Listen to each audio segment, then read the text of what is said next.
Mashariki, tuwezeshe kuishi kwa amani, tutimize na malengo yetu. Jumuiya yetu sote tuilinde, tuajibike, tuimarike.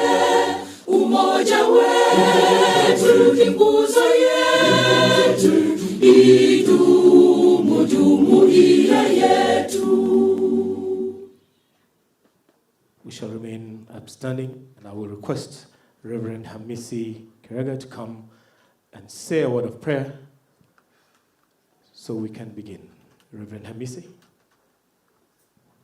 karibu.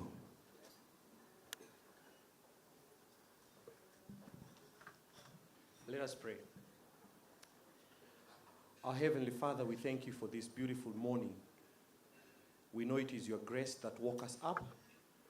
It is a gift of another day that you have given us. You are simply telling us you're not yet done with us. As we begin this meeting today, God, we ask, even as we think about our youth, that our youth in Africa will connect with you, that our youth will connect with each other as we pray for a borderless Africa. But above all, Heavenly Father, we pray that our youth will connect with their purpose. Thank you for this meeting, and I pray, Heavenly Father, that you provide everything that we need so that this particular event will give you all the glory and all the honor. I pray this in the name of the Father, and the Son, and the Holy Spirit. Amen. Thank you very much. Let us be seated.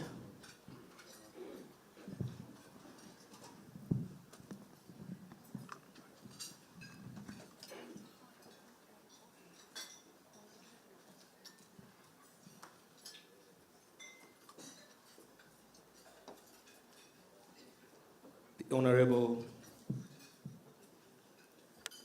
Ababu Namwamba, CS, Ministry of Youth Affairs, the Arts and Sports. PS Ismail Mehdi. Our dear guests, ladies and gentlemen, good morning to all of you. Good morning to all of you. Welcome to the Youth Connect Africa Summit Breakfast.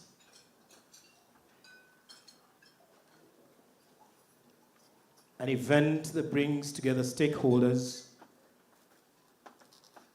who will brief us and lead us in telling us plans of a bigger summit that will come in next year.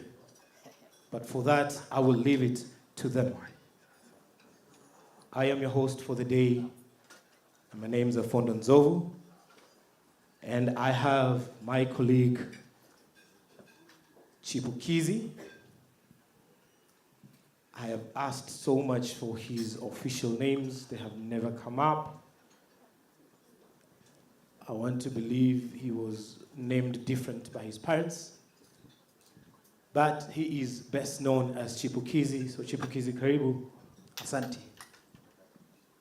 On this day also, we celebrate the support that the Fourth Estate has given to the sporting fraternity. Yes. Na nafikiri tumpigeni makofi tafadhali mwenzangu. Mpigeni makofi kindly. Tujipigieni pia makofi tafadhali for being here this morning. Thank you so much. Leo pia tutakuwa tunawasherekea rafiki zetu wa media. Unajua waziri started off by appreciating the Safari Rally legends. He went on and appreciated the sportsmen and women, creative hearts, my influencer.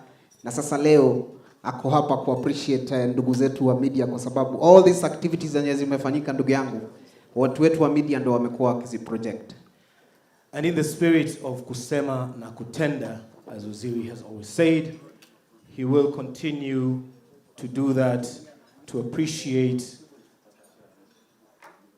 those who support sports and young people in this country.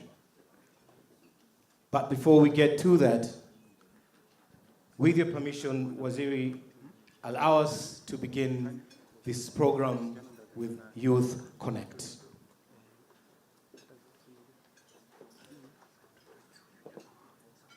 And to start us off, ladies and gentlemen, I would like to call your attention to the screens so that we can watch a small, short introductory video.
If that request is granted, in anticipation, I welcome you to the great city of Nairobi.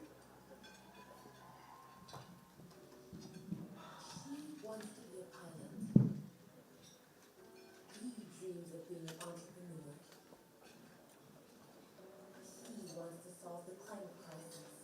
He dreams of becoming a world-recognized innovator. 1.4 billion of us, with unique dreams, unique needs, a common goal to prosper. 10 years ago, Youth Connect Africa was born in Rwanda. Hundreds of young entrepreneurs were supported, and thousands of jobs were created for, by youth. Millions were impacted by their communities. 10 years later, we are now 30 nations strong and rising. Together, we are implementing the Africa Youth Charter. We are emerging in the cultural and creative industry. Yes, we are investing in our sports. We now understand that Africa's digital era is now. Let's join our efforts. Il est temps que nous prenions les rênes pour protéger et sauvegarder la terre de nos ancêtres. A resilient Africa is a continent without warfare and conflict. A resilient youth is one that will stand strong and protect our continent from security threats. Our beautiful Africa brims with so much talent. Oh, the momentum we could drive with this much creativity and enthusiasm. I am a voice, unleashed when empowered in pursuing my dreams. Mais avant tout, je sais bien que ma santé et bien-être sont prioritaires. A healthy society sure makes a thriving continent. Yes, it is true. By accelerating investments in me, we are building a world of possibilities for me. I am flourishing. I am becoming the vision. Because a resilient youth makes a resilient Africa.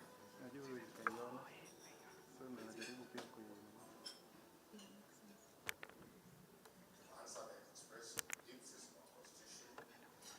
Kenyan National Equality Committee developed to guide and energize our path to full inclusion of our young.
Thank you very much, ladies and gentlemen. And without taking too much of your time, allow me, with your permission, Honorable CS, to invite the CEO of the National Youth Council, Madam Margaret Kiogora. Let's give her a round of applause, ladies and gentlemen, as she comes on stage.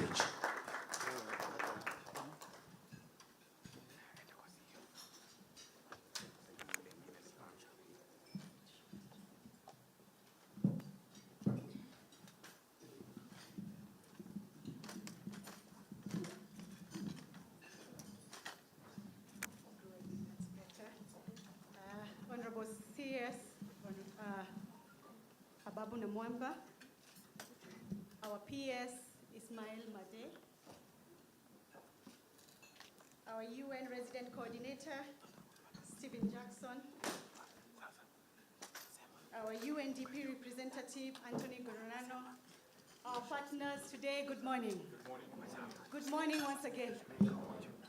As you can see, I was not blessed with the height of being tall, but I'm taking advantage of this to be able to welcome you all. As you can see, it's an exciting day for all of us because we are the youth of this country. You partners, you are here to support us, ensure that we have a wonderful event of Youth Connect Africa Summit. Before I go to what I was supposed to do here, mine is to welcome my chairperson, Madam Sophie Waliaula, to just do a welcome remarks as we proceed on. Thank you.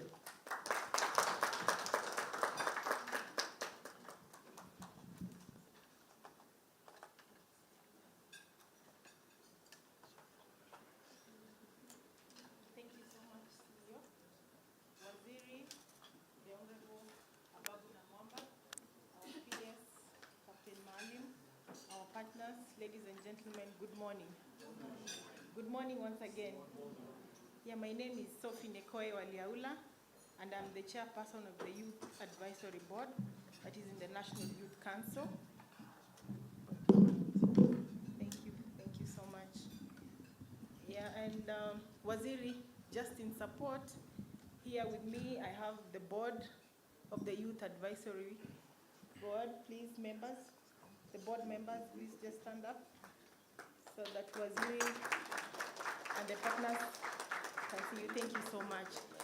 So without wasting more time, my work here is just to welcome you all to this event.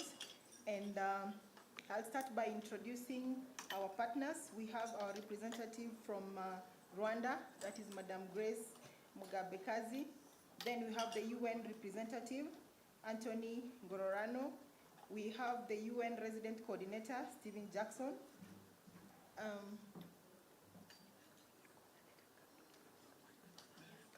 Thank you so much. Then we have, of course, our PS, Engineer Tum. I don't know if he's in the house.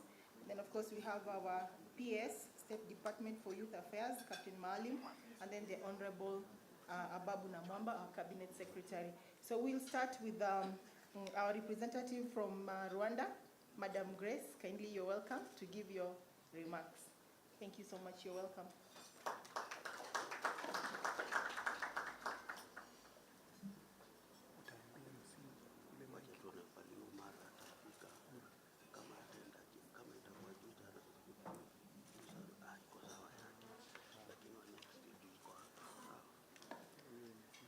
Honorable Minister, Honorable Principal Secretary, dear Resident Coordinator of the One UN Kenya, dear Resident Representative of UNDP Kenya, esteemed partners, dear leaders of the national institutions that organize and represent youth in Kenya, particularly the National Youth Council, and esteemed youth, you are the hope of Africa. I feel very honored to be able to join you this morning on this important occasion. Today is a monumental day in this journey of uniting Africa by empowering youth to be catalysts of Africa's transformation. 1.4 billion strong. Of that 1.4 billion, 1 billion is aged under 35. And over 500 million are aged between 18 and 35.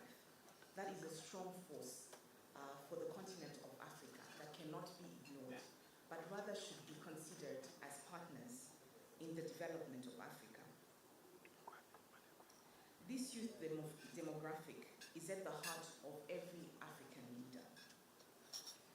The Youth Connekt Africa is now a 10-year-old initiative that was founded in Rwanda under the leadership of His Excellency Paul Kagame, and has since 2017 become a continental initiative, which is now 32 members strong.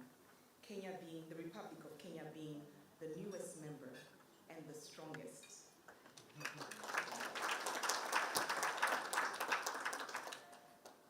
I wish to congratulate the Republic of Kenya, here represented by the Honorable Minister, and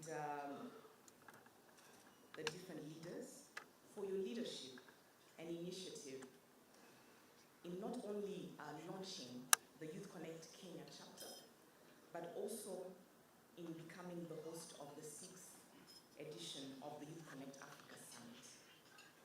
The Youth Connekt Africa Summit has, over the last 6 years, become Africa's largest business and policy convening on youth. We are pleased and extremely excited that in a few months, Africa's most brilliant, most energetic young people will be convening here. We expect that they'll be looking for business opportunities. They'll be looking for partnership with yourselves. They'll be looking for inspiration from the young leaders in Kenya. And we are sure, without doubt, that this will be the biggest Youth Connekt Africa Summit yet, and will have huge impact.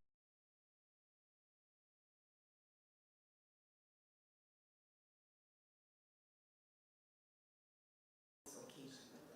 Thank you, Honorable Minister. Thank you so much, Madam Grace. Our second representative will be from the UN, and that is Dr. Anthony Gororano. Welcome, Anthony.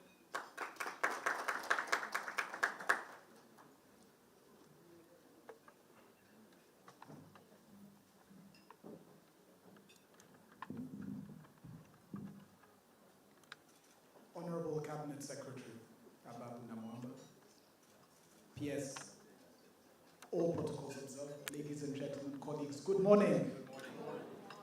As the previous speakers have said, this is an important milestone. Today we begin a journey that we are going to take together, a journey that UNDP is very proud to have been part of for the last 10 years.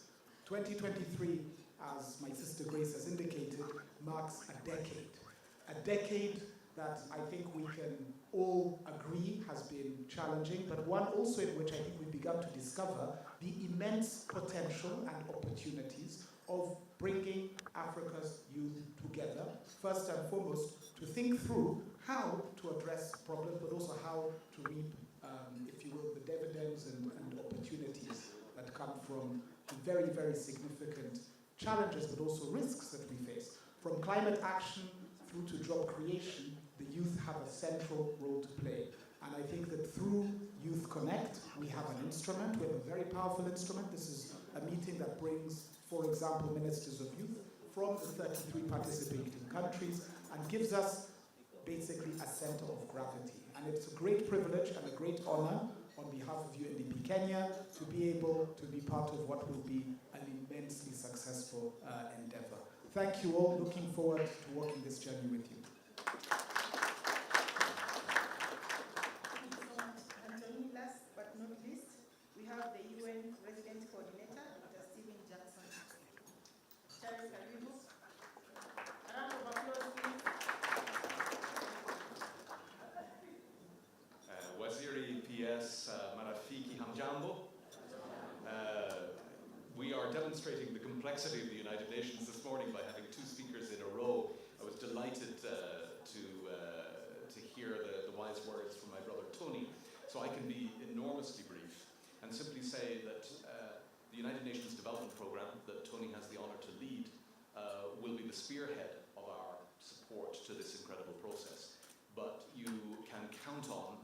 support of the full United Nations Kenya family, and behind that, the support of the United Nations across Africa. One of the things that we will want to do is to make sure, thank you, that we engage our counterparts in the more than 30 member countries, really to ensure that there is full engagement and support from those governments and those youth platforms there too.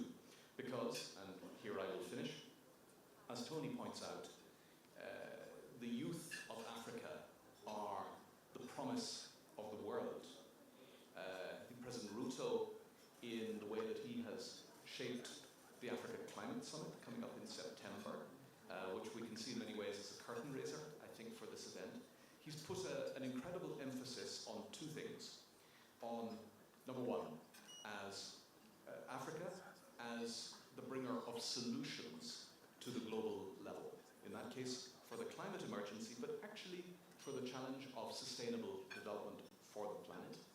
And number two, youth as the engine that will drive those solutions. Africa is both the oldest continent and the youngest continent. The oldest because it is the cradle of humanity, the youngest because of this incredible potential that this continent has in terms of its youth. My continent, Europe, forgive me, my brothers and sisters from Europe, my continent is growing old. This is the continent of enthusiasm, of ideas, of energy, of entrepreneurship, and I see that on the faces around the room, and Youth Connekt will be the lens to focus that energy. So we're really looking forward, on behalf of the entire United Nations family, to lending our support to Kenya and the continent's youth as you walk this journey. Asanteni. Thank you so much, members. Let's appreciate our partners. So now I have the privilege of welcoming our PS, that is Captain Ismail Made, to come and make his remarks and to continue with the program. Thank you so much, members.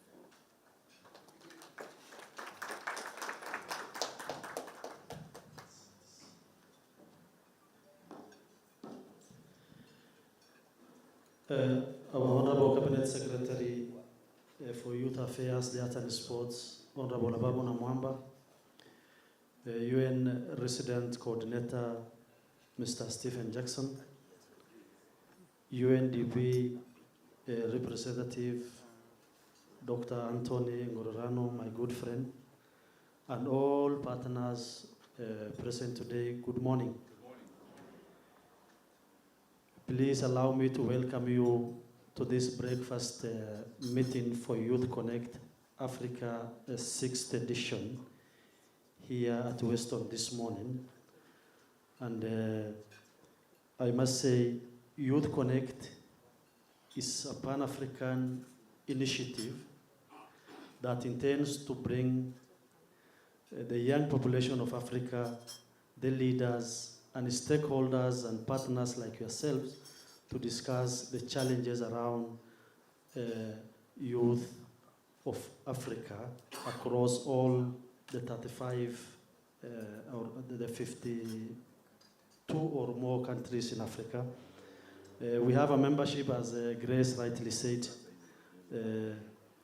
when Kenya joined, there's about 35 member countries of this great hub of Youth Connekt Africa. And this breakfast this morning and this meeting is to discuss now the solution, customized solution for these youth to come together. Kenya is ready to host the 6th edition of this summit, and I'll take this opportunity to welcome all of you in advance so that you join us for this summit. And I am glad the team from Youth Connekt Africa Summit is here in this room this morning, led by none other than the very able Madam Grace. If please you can just stand up and wave to say hi to our partners, please, you and your team. You can just stand and wave. Yeah, this is the team from Youth Connect Africa Hub in Kigali. This engagement this morning, I must say, has come at a time when, as a country and as a ministry, we are engaging our youth across the country for National Youth Week that will eventually culminate into International Youth Day on Saturday, the 12th of August next week. It's the right time now we engage, ask and find out the solutions, the customized solutions to the challenges that is now facing the youth in this great continent.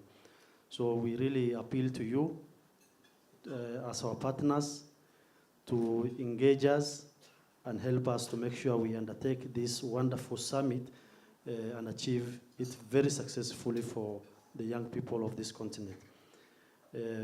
With those now many remarks, please allow me now to welcome our Honorable CS to join us and give us his wise counsel. Karibu sana waziri.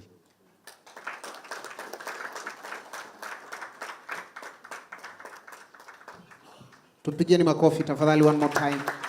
Karibu sana.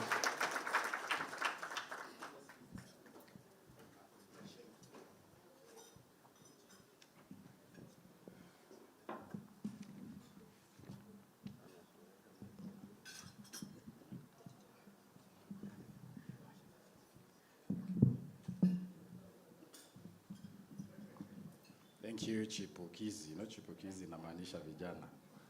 So you are such a good representation of our youth. Now, on behalf of, on my own behalf, on behalf of the Ministry of Youth Affairs, the Arts and Sports, and on behalf of the Government of Kenya, led by His Excellency William Ruto, our President, I want to, first of all, wish all the youth of our country across the length and breadth of our republic, from Todonyang in the north to Loitoktok in the south, from Buhuru Bay in the east, in the west, to Lamu in the west. I want to wish all of you a happy National Youth Week. And really look forward to a fantastic International Youth Day that we are looking forward to celebrate this Saturday, the 12th.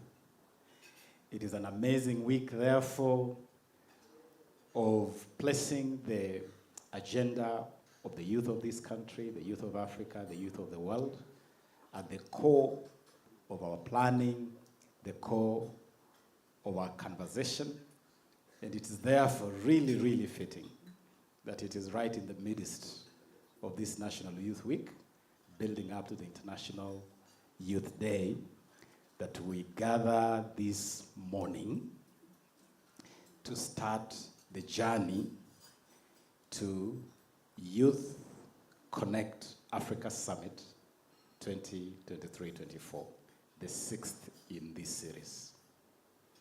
I want right from the outset to really applaud His Excellency Paul Kagame, President of Rwanda, for the vision, the foresight, and the incredible leadership that led to the birth of this phenomenon, this revolution of Youth Connekt Africa. Because indeed it is a phenomenon. It is revolutionary in its imagination, in its enormity as a platform of mobilizing the young people of our continent and focusing them on the issues that matter. I am particularly excited that the Youth Connekt Summit that we gather here to start journeying towards has the incredible theme of youth innovating across a borderless Africa. That thing for me speaks everything about the vision we have for our young people and for our continent. We want to honor the imagination, the creativity, the innovation of our youth. And indeed, our youth are innovative. Our youth are creative. Some of the most incredible innovations that have transformed the space in which we occupy today have come from the imagination of our young people. Think M-Pesa. M-Pesa is a phenomenon put forward by the imagination of our youth. And see what M-Pesa has done to revolutionize the whole fintech space. Today it's actually impossible to imagine life minus M-Pesa. Anytime there is a little glitch with M-Pesa, life pretty much comes to a standstill. And so, to celebrate the innovation of our young people and add on another phenomenal, revolutionary thinking of a borderless Africa.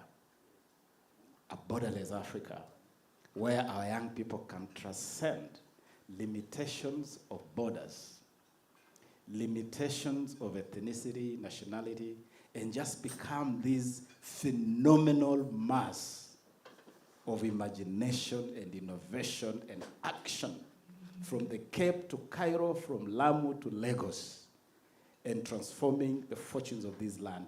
It is a phenomenal thing. It is a revolutionary thing, indeed. And that is why, Grace, please convey our absolutely limitless appreciation to His Excellency Paul Kagame and the government and the people of Rwanda for being the ignition behind this phenomenon, and to assure you that the rest of us in Africa are fully supportive of this agenda. I'm particularly happy that Kenya has now fully entered the fold of Youth Connekt Africa. I'm very happy that we have formally signed the host country agreement, and now Youth Connekt Africa Kenya chapter is fully afloat and good to go. Indeed, today as we start the road to the 6th edition of Youth Connekt Africa Summit, we also formally unveil Youth Connekt Africa Kenya chapter.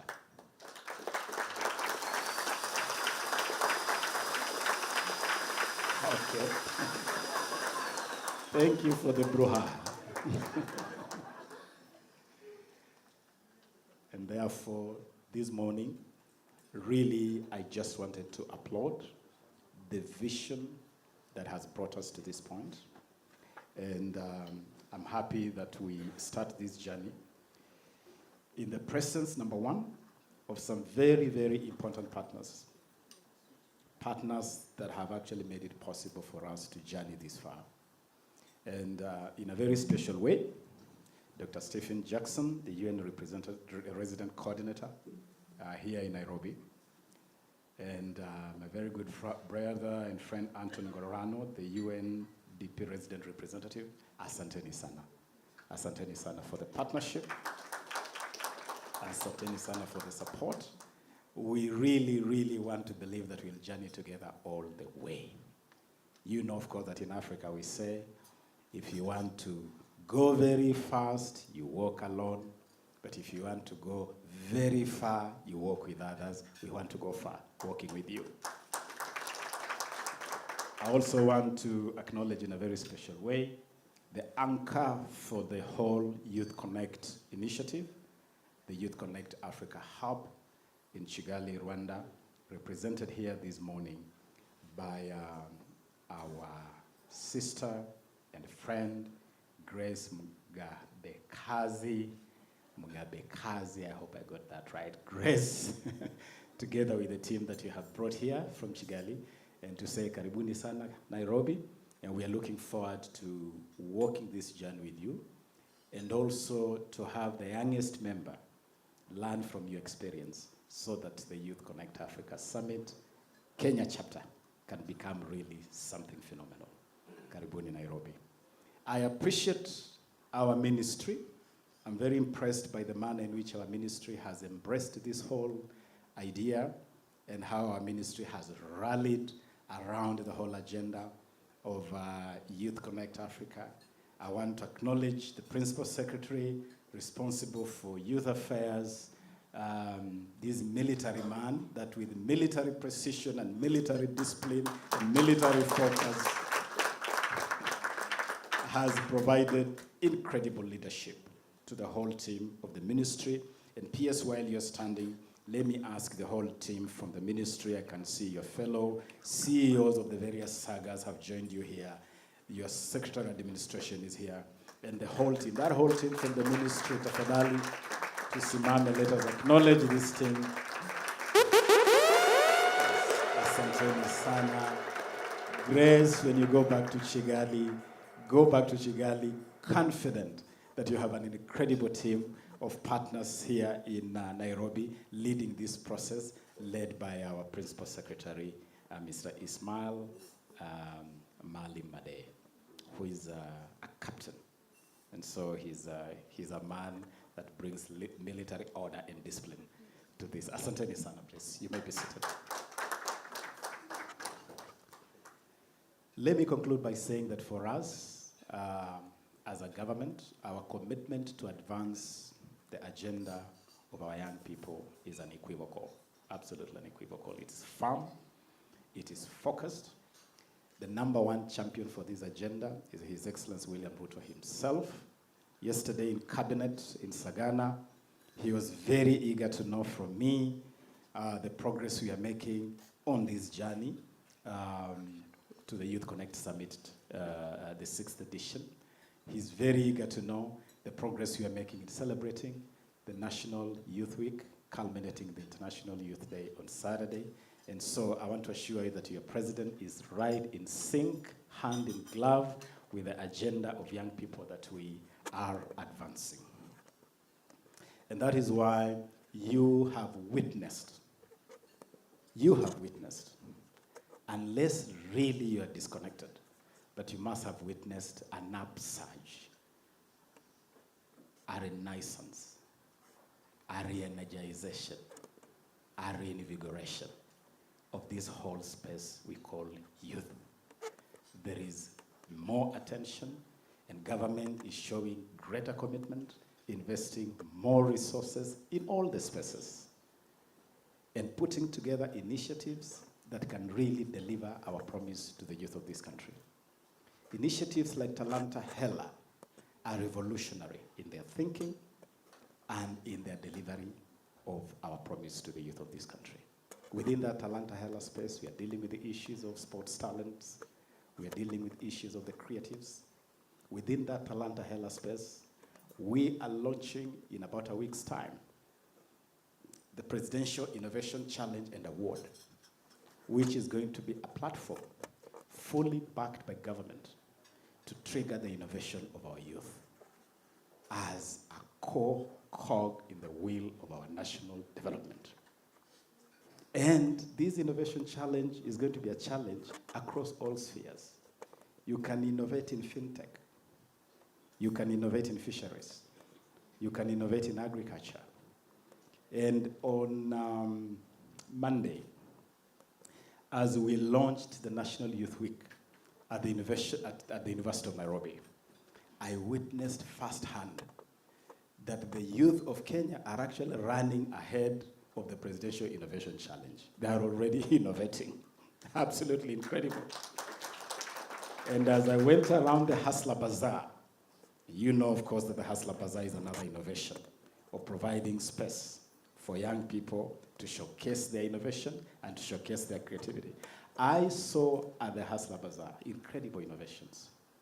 I met this young man, Zacchaeus, who has invented a substitution board. You know, today when you go to any football game, including the Kenya Premier League, you see people using manila paper, you see people using plastic cards for substitution. But Zacchaeus, a young man from Kiambu here, has invented an electronic substitution board. And he demonstrated how it works. He's a Manchester United fan, so in his demonstration, he chose to substitute the great Manchester United player who, instead of defending his goal, loves to score in his own goal. So the young man chose to substitute Harry Maguire from the game. But the point is, the government has placed an advance order with the Zacchaeus that as we launch the Talanta Hela Inter-County Tournament in Eldoret on the 18th of this month, and for the Kenya Premier League and the National Wide League that start off in about a couple of weeks, you will not see those Manila paper anymore. Zacchaeus is going to be supplying all those games with his electronic scoreboard. His electronic scoreboard.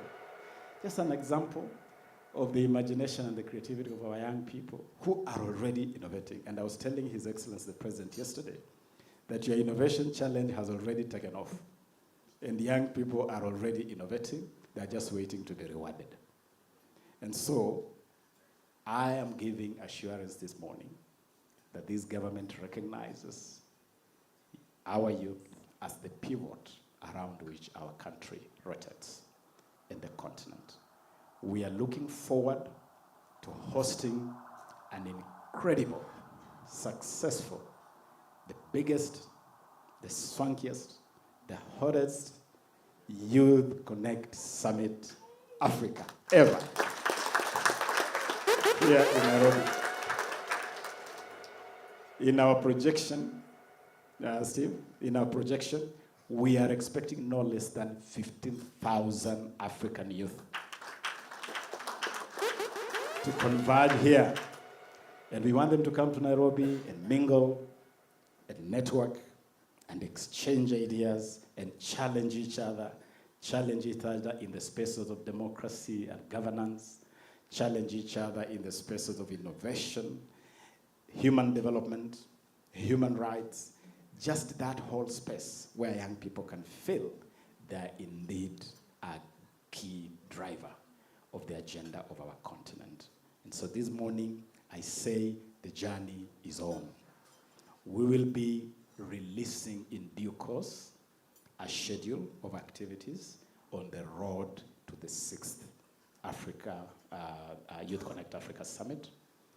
That roadmap will include a number of activities that will also include our heads of state, His Excellency William Ruto and His Excellency Paul Kagame, who we will be looking up to continue providing leadership and guidance as we move forward to this incredible event.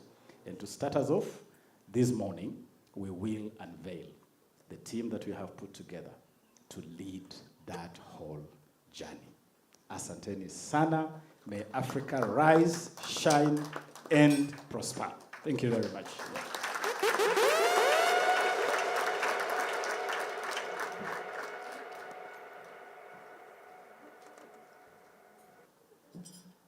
Thank you very much, Waziri. Let's give him another round of applause.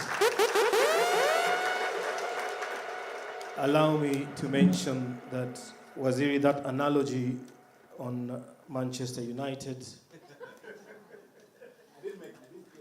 has caused quite some pain to supporters of Manchester United in there. And you can tell from their faces. You don't even need to tend to know. They are looking all... The Manchester United fans? They're there. They're there. But we can't thank you enough for the support to the youth. We cannot thank you enough for the support to the sporting fraternity. And continuing with this youth agenda, ladies and gentlemen, with your permission, Honorable CS, allow me to invite back our lovely CEO to come and take us through a presentation before we go on to the next stage.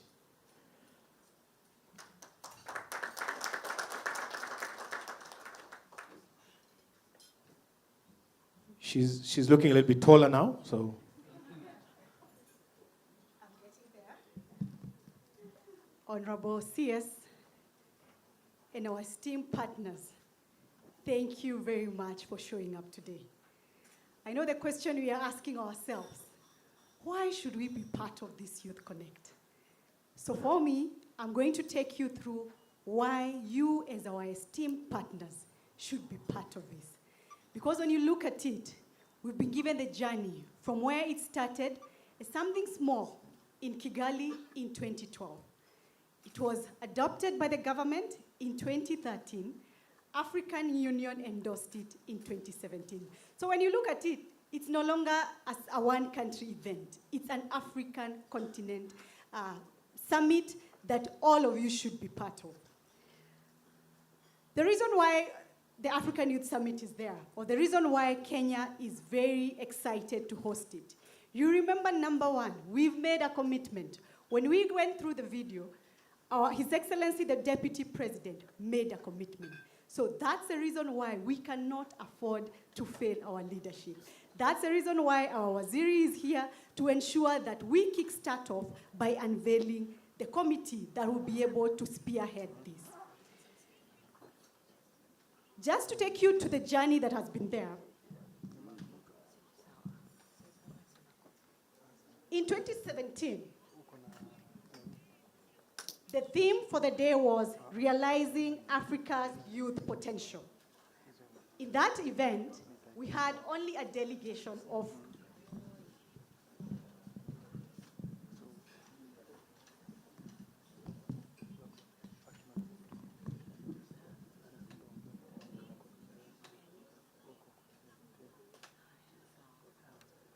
just for that.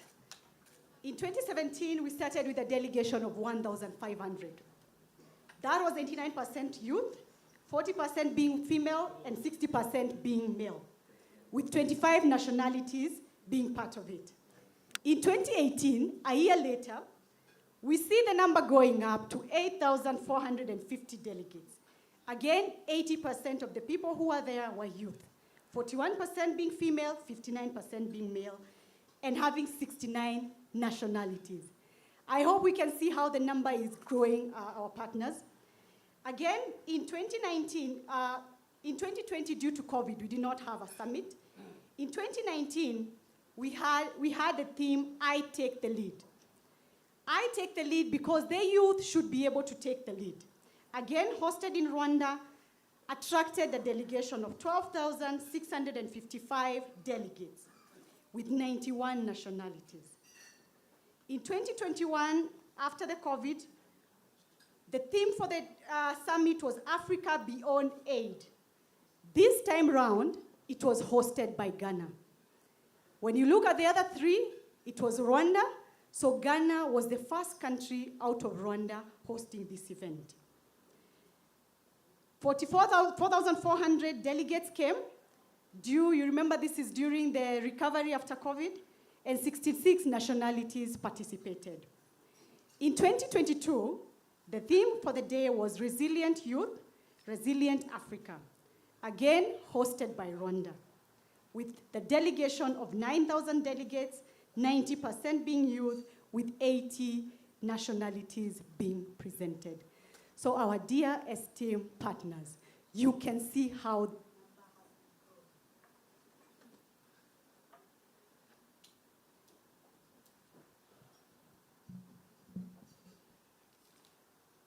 and that tells you, in 2023, as our honorable PS has rightfully put, we are looking to having 15,000 delegates. Oh, the number has actually gone up to 20,000 delegates. As we are here, can you imagine 20,000 delegates, you, our esteemed partners, being part of that journey? Would you want to miss it? Do you want not to be part of that journey? Because for us, we want to be able to make sure that Kenya represents itself as that country that is agile, that is vibrant, that can be able to showcase what we are made of. See, ni kweli? Are we not made of big things? Are we not able to do 20,000 delegates with your support as our partners? So, dear esteemed partners, please do not let yourself be left behind. Be part of this journey. To just go on to the next session, I will not look at the thematic area. because already Waziri was able to bring out. But allow me to just mention it. We are looking at youth innovation for renaissance across a borderless Africa. We are looking at ensuring that our youth from different parts of this Africa, they are able to have that borderless interactions. So what is the objective of us having this? Is it just a sit down, we talk, and then we move on? No. The specific objective for us is number one, we want to be able to create that platform for our youth to connect.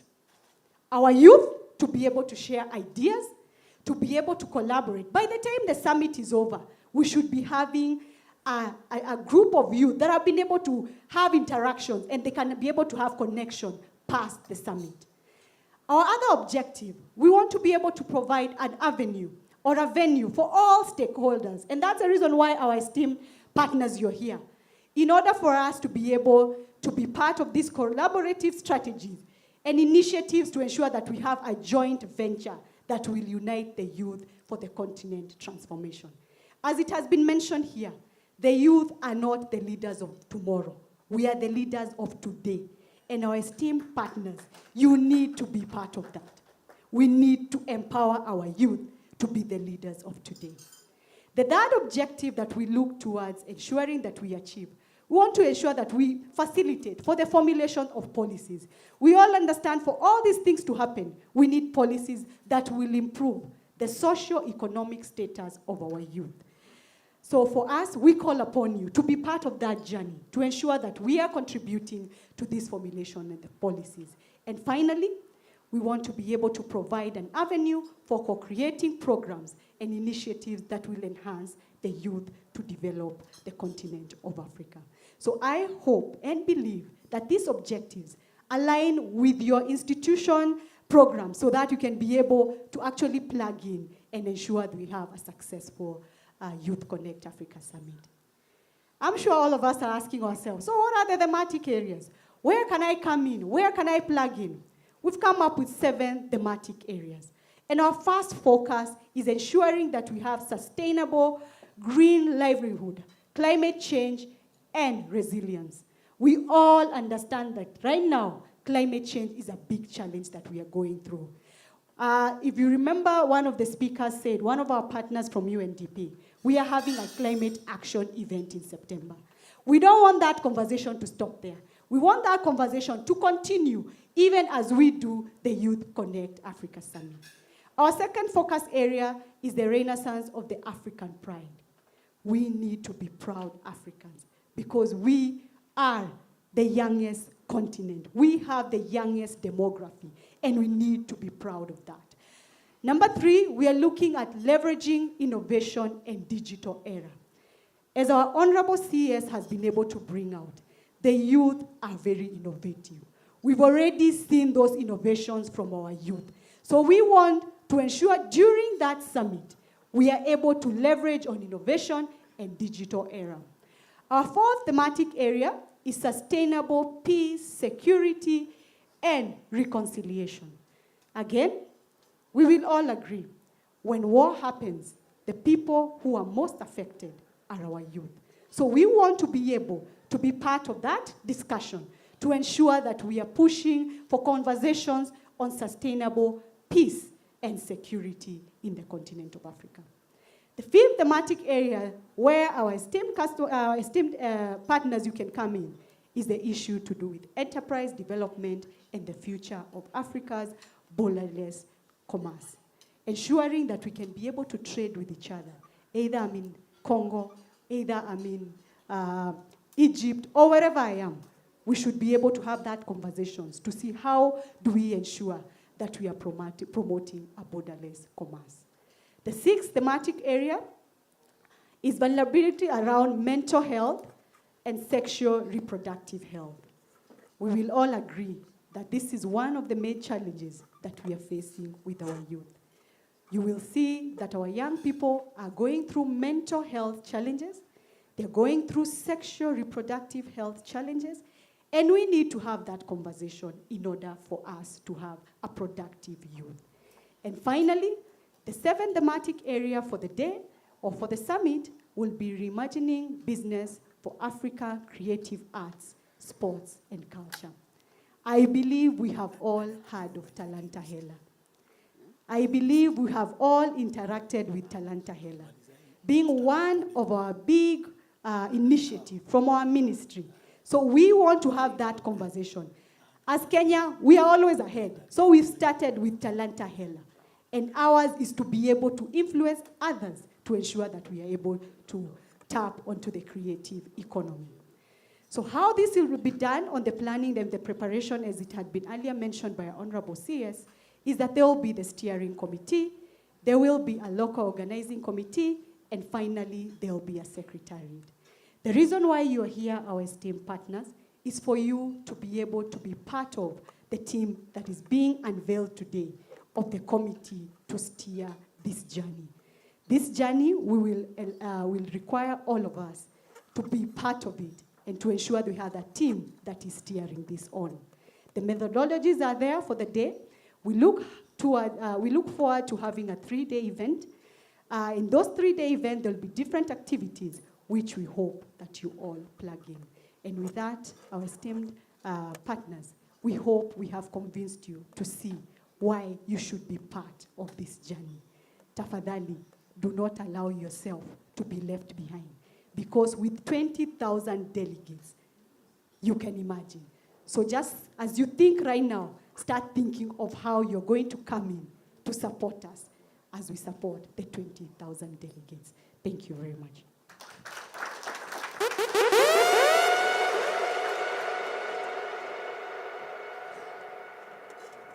Ladies and gentlemen, this being a youthful event, I would like to request you to applaud her a little bit more enthusiastically.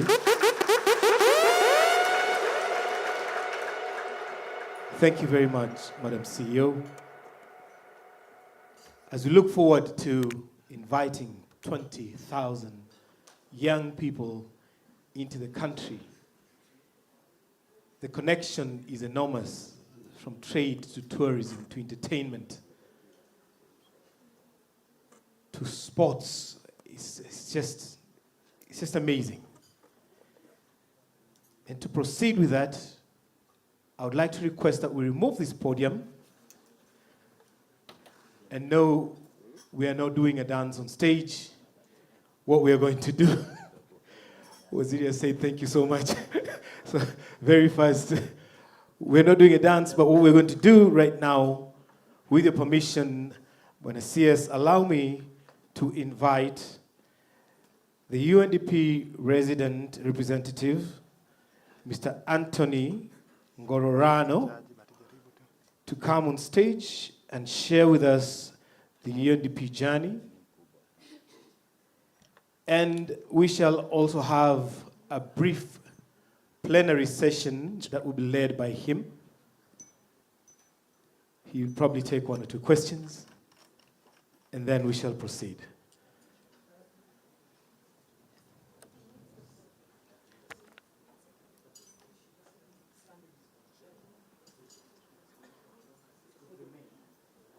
Okay, so we'll leave the podium. He will stand and not sit.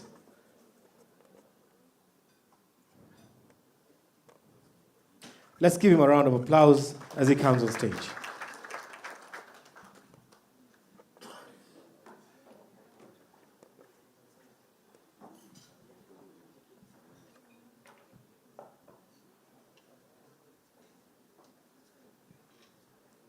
Once again, good morning. Now comes the exciting part of this morning. I have, maybe before talking about UNDP's journey, that isn't only UNDP's journey, it's actually the UN system's journey, and many, many, many international partners and friends who make our work possible. So I've got 3 messages really about the why, and I think our CEO spoke very eloquently, and so maybe to begin with, I want to reiterate the totality of her messages. But there are 3 messages that I think are worthy of emphasis. The first is really the idea of investment, right? This is not a charitable action, right? This is not an altruistic action either. This is about investment in the promise of youth, and specifically putting in place the conditions for young entrepreneurs across borders to thrive. This fundamentally, if you will, if we're to talk about tangible outcomes, is where we are going. Return on investment, in and of itself, I would argue, I think with others, is very, very difficult to match when compared against investing in youth. And so I think message number one is that there are very few better investments than putting in place the conditions for young entrepreneurs to thrive. In very simple terms, Youth Connekt. My second message is about future-proofing and resilience. As we saw in COVID, as we're seeing in climate action, as we're seeing in the realm of peace and security, the youth of today in Kenya, in Africa and beyond have a central role to play. And so once again, investing in the conditions that enable young entrepreneurs to thrive is a critically important investment. Why? Because if we're to look at the recent example of COVID, it was micro, nano, and small enterprises that played a lead role in helping economies to get back up on their feet. And I think one of the things that Youth Connekt does, and that very few other such initiatives do, is to really enable us to think of this across borders. Youth Connekt, as the colleagues have said, is the moment in which we are able to galvanize and to bring together youth from across the continent. And so I think as my second message, the idea of Youth Connekt as a means of future-proofing sustainable development is key. Thirdly, Youth Connekt and its journey over the last 10 years, I think presents us with a very clear proof of concept, right? It is an initiative that has demonstrated itself as being scalable. And the 20,000 delegates we're talking about is just the first step, because as those of us who have had the privilege to participate in Youth Connekt, this is going to be live streamed. Someone once said the revolution will be televised. In this case, Youth Connekt is going to enable Kenya, Nairobi in particular, to be the center of attention, the lightning rod. And this lightning rod, what is it going to attract? It's going to attract first and foremost political energy. We have heard and we have seen that the leaders of the continent will convene around this. It's also going to be a lightning rod for intellectual and creative energies, right? People get together, and it is by sharing ideas that we give them life. It is also going to be a means, and this I think is the key point, to attract and to galvanize entrepreneurial energies. We bring solution providers together, and together we give them a space to really make sure that the sum is greater than the parts. And so here the third message, my friends, is that of scalability. This thing is real. It's not an idea, it's not a talk shop, it's not a concept, it's an opportunity we are going to grasp together. In terms now of the partnership and the journey, so UNDP is one of many actors, and I think the fact of me standing here is really testament to the nature of this partnership. UNDP and the UN system, as you know, is nothing more than the international civil service. This means we, as the United Nations, are composed of, represent, and work towards the aspirations of humanity and man and womankind. That said, in terms of the partnership, I think one of the things that makes Youth Connekt unique is that it brings together, first and foremost, governments, of whom, as of today, we have 33. But I can guarantee you, following what I know will be a record breaker, many others are going to be interested. Another thing that is going to make this coming Youth Connekt different is that I think at scale, and for the first time, we have witnessed in the run-up even to today, interest, engagement, and very strong signals from partners beyond the continent.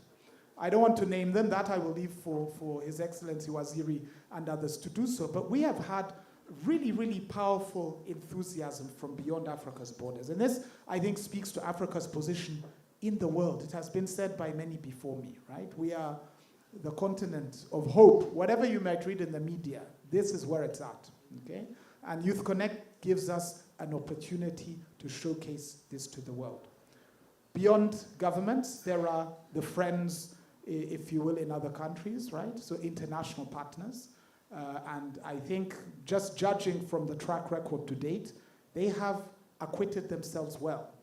But even though we are going to ask them and invite them to continue this journey and really to reflect the importance of this. You know, at the end of the day, what makes this also unusual, that this is about African solutions.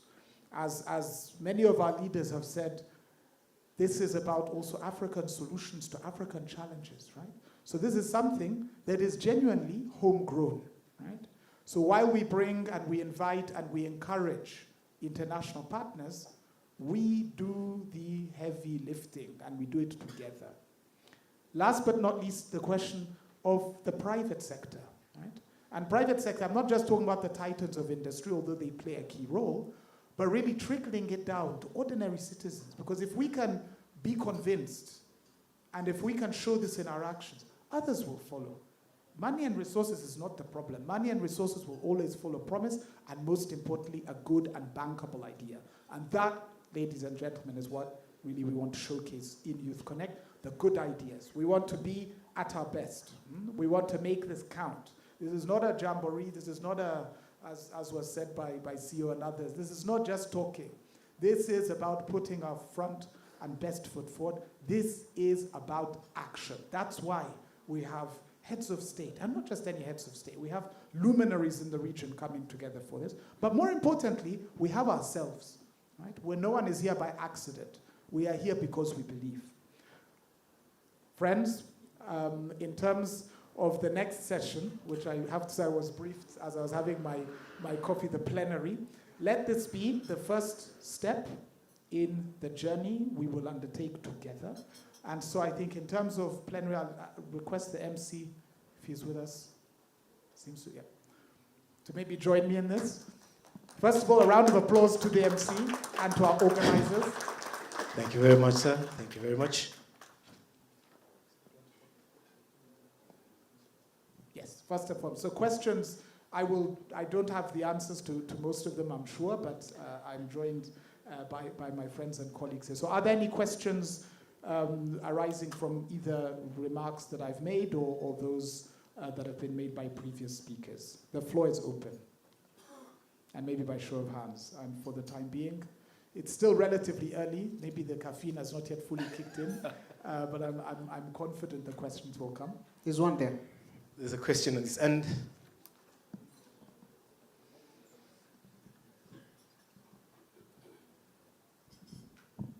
Thank you very much. Honorable CS Ababu, again, just thank you for launching this very, very, very great occasion. I think I'm very proud to be in this room today because one of the things that has bedeviled Africa is the issue of peace and security. To me, that is very, very important. You can have all the things, you can have all the entrepreneurs, you can have all the professors, but when there is no security, when there is no peace, and I say this passionately because we've been working in this region, in the Great Lakes region, for like 15 years. And Congo is one of our trouble. DR Congo, we have Central African Republic, we have Sudan, you're very much aware. We have Somali. How, I'm not asking you a question, sir. I'm only giving a suggestion that so I don't want you to respond to it. What we must do as Africa is to sort out the question of young people who are rebels, because we are spending a lot of money. Maybe if you don't know, in any UN peacekeeping mission, the UN spends roughly $900 million per year. And Africa has 6 UN peacekeeping missions. So if you do the calculation, what does that tell you? Because you're putting a lot of money in peacekeeping and not addressing the root cause of conflict. And this meeting comes at the right time for us, whereby we really want to engage the young people. And CS, I can confirm this with my working and with my network in the Great Lakes region. we confirm that we shall have 1,000 young people from the Great Lakes region. Thank you. Thank you. Thank you very much for that comment. I guess it wasn't a question. There's one more here.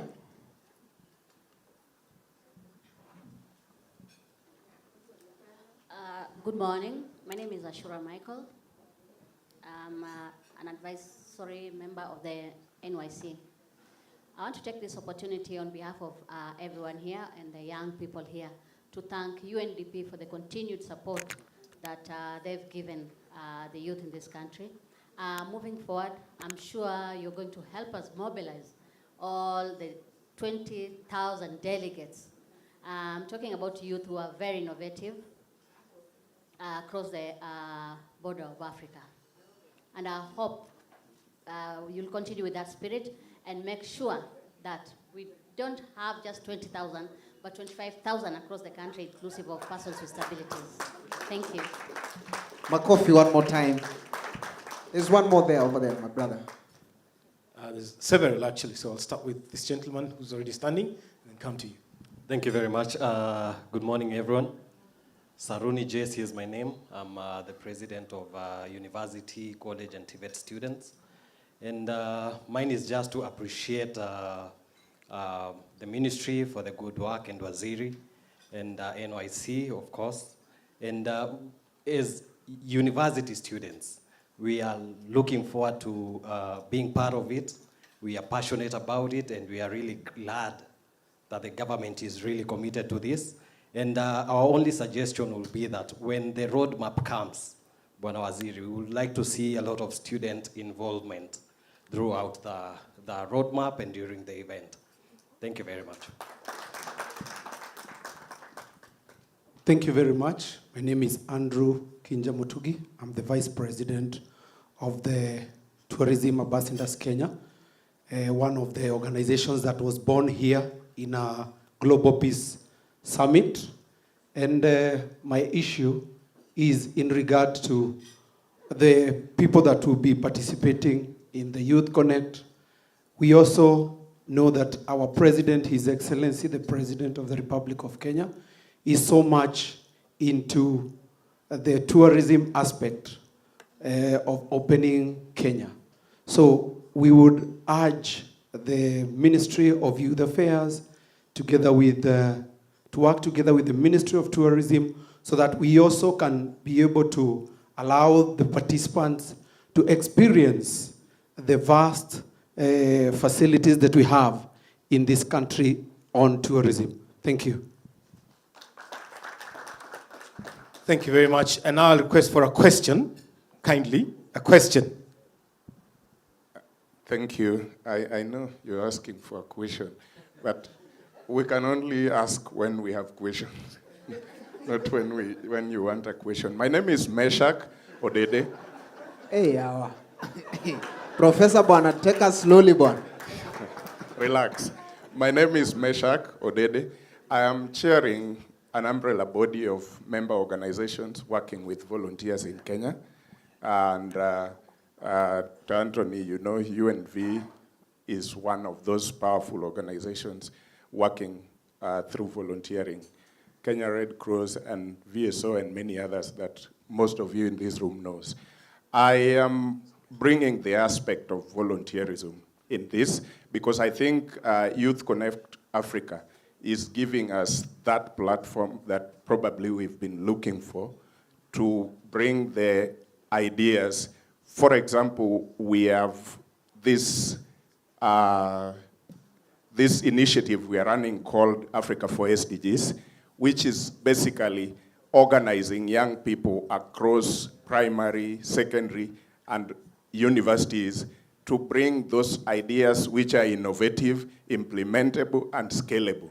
And in this room, some of you know when we had some young men from St. Paul's University winning the Hals Prize Award, those are part of the team that have been in our cohorts that we are running around the Africa for SDGs. So like Waziri said earlier, the youth have already gone ahead, and probably across Africa, we're already having the evidence of these ideas that we are looking for, which will be the solution to Africa's challenges. So I think the best way out of this would be to start looking for those groups and putting them together to come and showcase. But we like the fact that government is probably the one running the whole platform. Because whenever we are running these platforms as organizations, sometimes people don't connect much because you realize either you are fighting for some space and you are all in this one space where you are looking forward to get funding or you are looking forward to get support or partnerships across the other side. So none of the organizations is trying to complement each other so that this agenda is brought forward and at the level of Africa. But the fact that governments across Africa are deciding to put a platform means no one will be fighting with each other for the space, and it is easy to get to the space and show that Africa really have a youth that can bring the solution of the challenges, not only for Africa, but also to the world. Thank you. Thank you very much.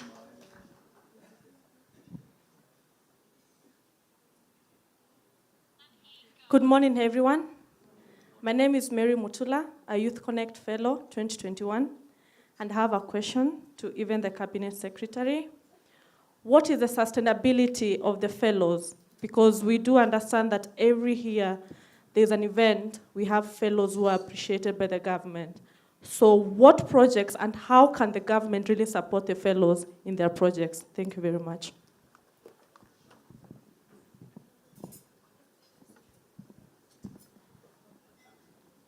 Okay, good morning. Thank you so much for the opportunity. My name is Samuel Jane, the president of the Tourism Ambassador, as well as the fellow of the Youth Connect. And my question is to the UN representative, Mr. Anthony. So I know UNDP is part and parcel of the Youth Connect, and I think right now the focus is so much on the execution of the summit. But what happens after the event is over? We have launched maybe the chapter in Kenya, and we have done the summit. How do we look at the sustainability and the collaboration between the Youth Connect and the UNDP together with other partners, and knowing very well that UNDP is the main partner when it comes to the execution? So what is the role, the exact role of the UNDP? Thank you. So we'll take one more, then let Mr. Anthony answer. Good morning, everyone. My name is Honorable Caspar Juma. I have a question.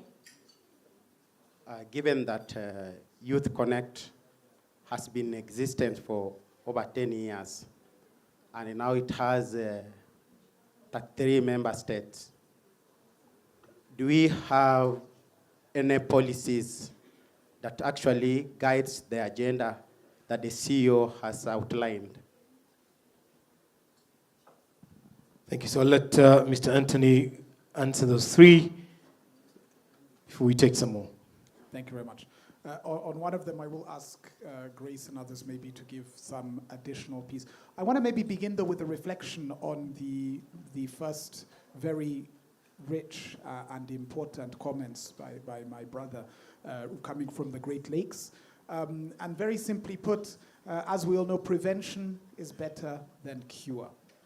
And in terms of Youth Connect, I think we are really, as I mentioned earlier, looking at elements such as resilience, and we're looking at the role of the youth in ensuring that societies are ready and able, right, to not only deal with the various shocks, be it in terms of security, in terms of climate, but more importantly, I think there is something to be said about the power and the importance of mobilizing youth around positive and progressive agendas. At the end of this, maybe now using this as a segue to the sustainability issue, we want, through Youth Connect, to ensure that we can open new pathways to prosperity for the youth. New pathways, right, that in some places are perhaps more difficult and problematic than others. But I think the whole idea of looking at the continent of Africa and looking at it as the theme for this year says without borders, I think gives us some very important, if you will, seeds or grounds of hope. In terms of the sustainability and what happens next, first and foremost, the role of UNDP. So UNDP does a number of things beyond the execution. I think we, hand in hand with the various governments, but also through the very ably led secretariat, curate, if you will, a dialogue, right? Because this is fundamentally about a conversation, right? A conversation that connects, that brings in, and that really mobilizes us around this question of youth entrepreneurship. I know there are multiple pillars that have very specific and targeted ambitions. And I think maybe in terms of some of the success stories, maybe, I don't know, Grace or Amy or others, you may want to speak very briefly, just in terms of the tangible things that have arisen in the very successful 10 years. Thank you very much, Resident Representative, and thank you, Honorable Cabinet Secretary, for this opportunity. I'll speak to, first responding to the question that you have asked. Over the last 10 years, Youth Connekt has enabled countries to really create innovative programming around youth development, operating in 4 key areas, which is employment, entrepreneurship, empowerment, which is youth participation or in leadership, and then finally, in terms of education. Education focused more on the skilling, school from work transition type of skills. So in those key areas, there's been a lot of work. We're excited that looking at Kenya, which is a hub of innovation and entrepreneurship, Youth Connekt is going to also serve as a platform through which Kenya shares its knowledge and experience around enabling youth in entrepreneurship. And it will also serve as a platform through which, in areas where Kenya wants to develop more, whether it's the peace, democracy, and youth participation, where that was mentioned earlier, whether it's creation of more employment through skilling young people and connecting them to remote and global jobs. Those are areas where Youth Connekt serves as a platform for collaboration. I may not be very specific at this point, but the depth and breadth of programs that expand at national level is immense, innovative, and an opportunity for all partners to also participate. Thank you. There was a question There's one more question There here. was a question that I didn't answer directly on the sustainability of the fellows, and I think maybe that's quite specific. So I think after this, myself, a number of colleagues would be happy to speak to it, having gathered our thoughts.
able to access this particular platform.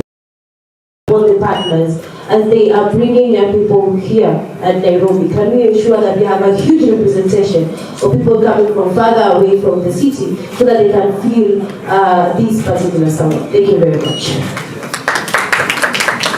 Thank you very much. Maybe one comment, and I will invite my CEO to also.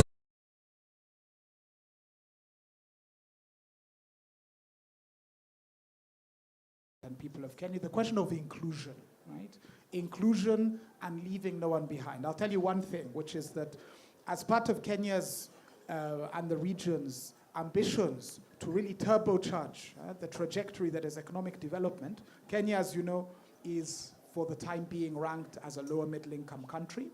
And in terms of its ambition to move from lower to upper middle income country, I can tell you that no country has ever made that transition without dealing with inequalities. And so inequalities is, for us, one of the main areas of focus. I think within the DNA of Youth Connekt, the idea is not just to mobilize elites, so to speak, from across countries, but is to make sure that we are reaching out and giving, or at least enabling and providing conditions for all to take part in this journey and for all to benefit. So inclusion, so to speak, for us is one of the key, whether you call it a key performance indicator, baseline, whatever you will, it is absolutely central. I think maybe just before handing over, one of the things happening now under the leadership of the National Youth Council is really the standing up of the architecture, right, that's going to give life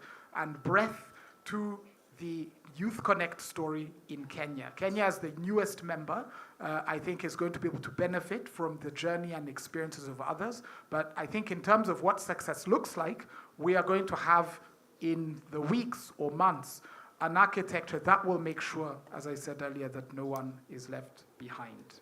Margaret. Thank you very much, Anthony, for that. Because actually I feel like we are very aligned. He actually spoke what I wanted to say. But I'll not lack something to say. The reason why we are here today, we mentioned we are unveiling a committee. That committee will come up with will be able to support and ensure that we come up with a roadmap to ensure that the 47th county, all the youth are well represented. So the two people who asked the question, the youth will be represented. And we will ensure as we come up with the roadmap that we have activities in those different areas as we gear up to the actual summit, the summit date. So thank you very much, and we look forward to having you.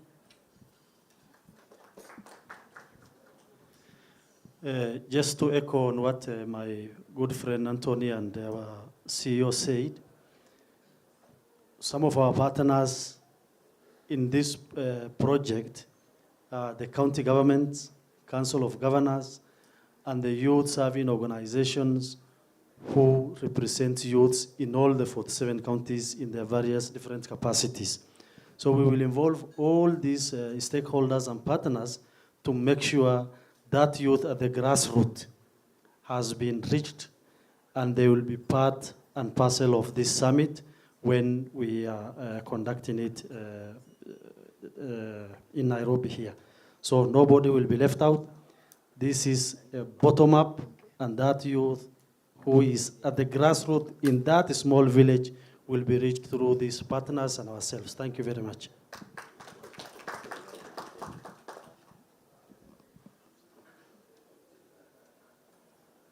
Thank you very much. Thank you very much, Mr. Anthony. Let's give him a round of applause. Guys, we can do better than that. Tupigeni makofi tafadhali ya kilo. Thank you so much. And without much ado, ladies and gentlemen, allow me to invite on stage our Honorable CS, the Honorable Ababu Namwamba, to come and proceed with the unveiling of the committee. Yes. So waziri anapokuja, ndugu zangu, you know waziri, talanta hela. DJ tucheze kangoma kidogo. We know waziri you are talented. So as you come kindly, we just want to see the talanta. The hela we know. DJ nipe kitu tafadhali. Bas, let me request this table. Aganes chongo, agana swehe, aganes indubutswa. Yanza welinde mama wechunge nenda banduba usaba. Kila mtu. Yanza welinde mama wechunge nenda banduba tama. Yanza uninde na njelele titi kalundo. Yanza uninde na njelele titi kalundo. Baida, baida, omwana inyanya, omwana mabele, omwana ingumbu.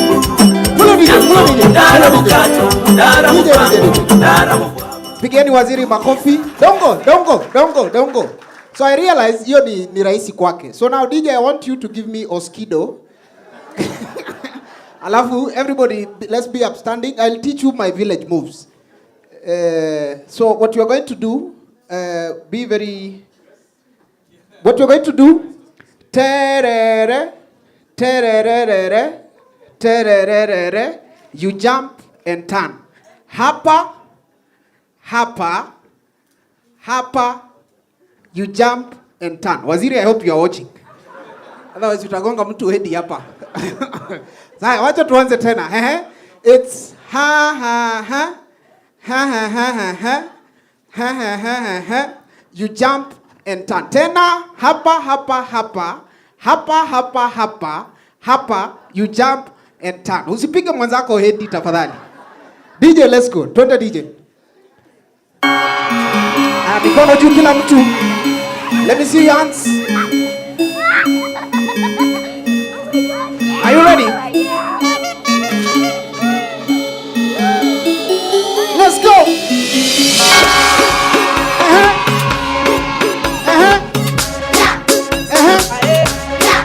One more time.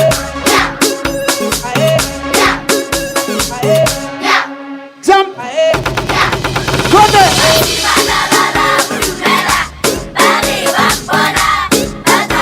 You jump and jump. DJ, asante. Jipigieni makofi tafadhali. Karibu sana waziri.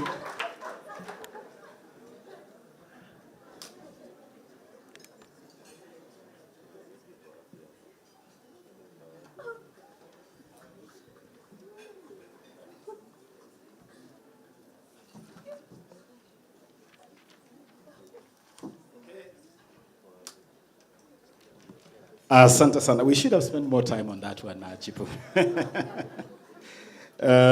We will do this pretty quickly because we are already getting into the time for our next event. We will start with the steering committee. And let me just emphasize that we want to ensure inclusivity as we start this journey. Inclusivity of our young people across the board. And also making sure that this is the face of Kenya. It is the face of all segments of our youth. Just make sure that everybody is on board. We work together this year. So we have our steering committee. The steering committee will be really like the oversight organ leading this whole process. And I'll be chairing this committee myself. And it will have the following membership. And the ads, Ismail Malim Made. Bana PS, nikukabidhi barua yako. This is your constituency.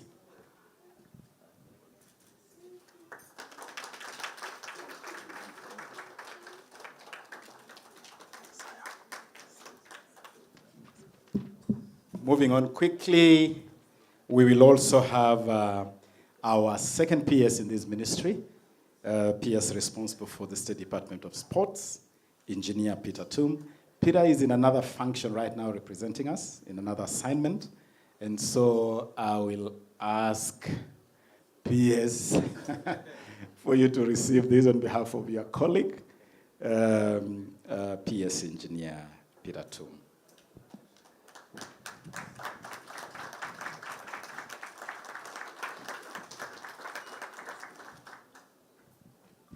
Next member of this steering committee is our very venerable partner, Mr. Anthony Ngororano, UNDP country representative. And Anthony will be co-chairing this committee with me. So it is power sharing. But this is power sharing of the willing.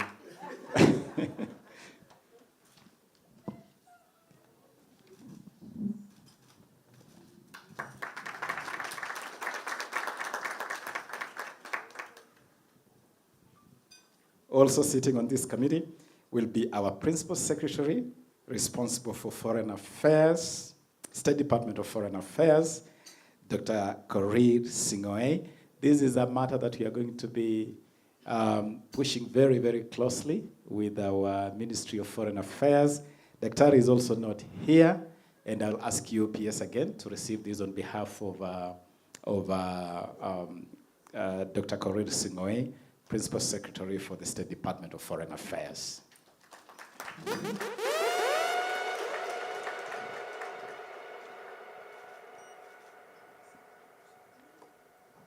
We also have on this steering committee, Madam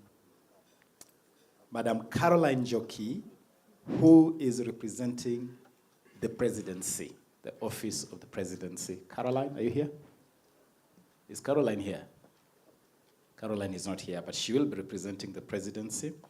We also have Rina Talu Ondego, representing the office of the Prime Cabinet Secretary. Tupigeni makofi tafadhali. The office of the Prime Cabinet Secretary, His Excellency Musalia Mudavadi.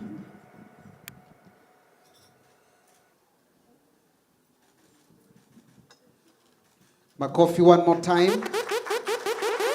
Well done. The next member of the committee is Youth Connekt Hub, Grace Mugapekazi,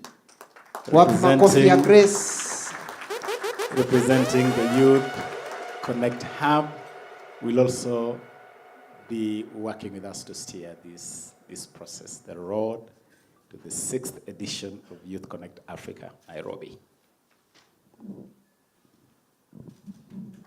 Makofi. Asante sana.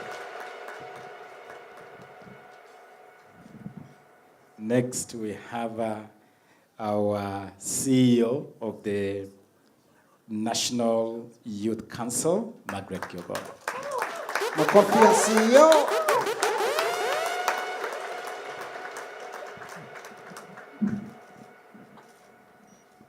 Picha ya gazeti pale. Tuongezeni CEO makofi tafadhali. Well done, CEO. We also have sitting on this committee, Madam Monica Kedogo Kendi. Monica Kedogo Kendi. Karibu sana. Madam Monica is a teacher and bottom-up. We are saying this is bottom-up economic empowerment agenda. Congratulations, Monica.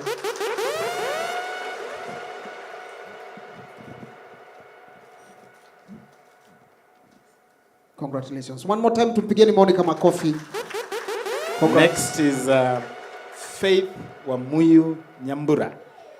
Hey, makofi ya Fei. Hey. Congratulations, Faith. And I really acknowledge you. Wewe ni hasla halisi.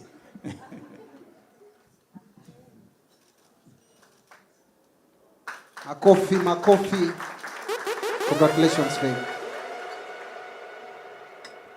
We also have on this committee, Mr. Titus Mayaka. Mr. Titus Mayaka. Makofi ya Titus. Congratulations, sir.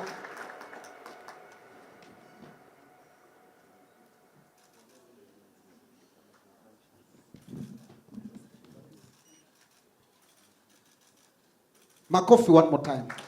Well done. Next is Miriam Opondo. Miriam is also the president of our Deaflympics Federation. Really, really representing a significant segment of our youth and also representing young people, differently able, but very active in the sporting space.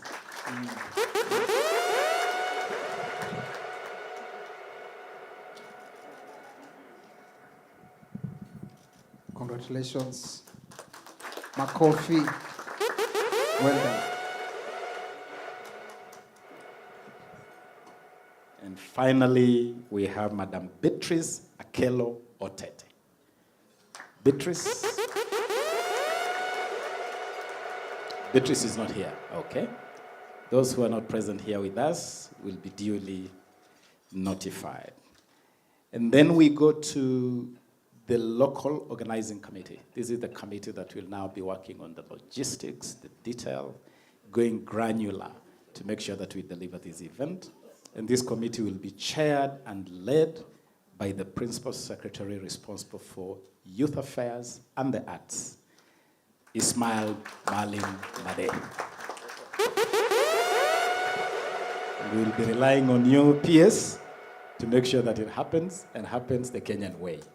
Big, swanky, hot, the best that Africa has ever seen. Tumpongeze CPS kwa makofi tafadhali. Asante. Members of this committee will include the vice chairperson will be Mr. Dennis Itumbi. Mr. Dennis Itumbi, is Dennis here? Dennis is not here, but Dennis will be the vice chair, and I think you can receive this letter on behalf of your vice.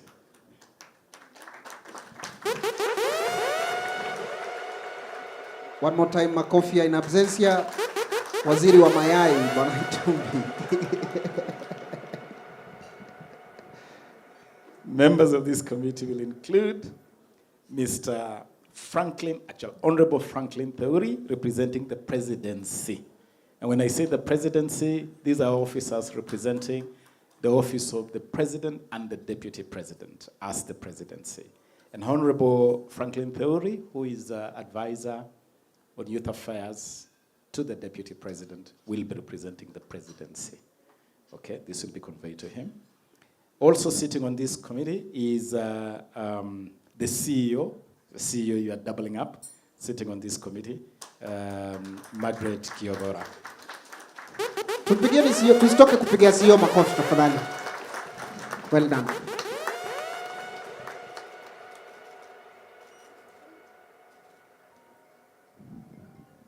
We also have on this committee Mandisa Mashologu on behalf of UNDP, sitting on this committee on behalf of UNDP. Makofi one more time. Congratulations, sir, one more time.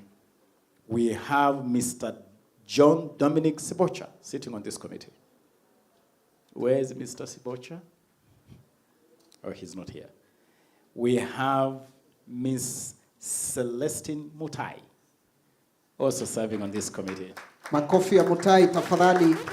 Karibu sana and congratulations.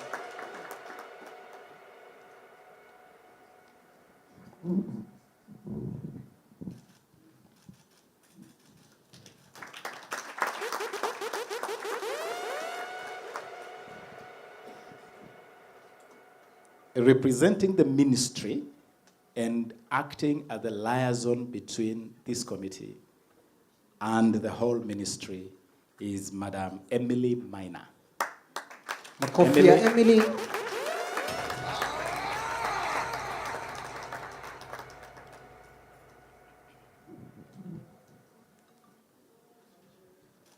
Tumuongeze Emily makofi tafadhali.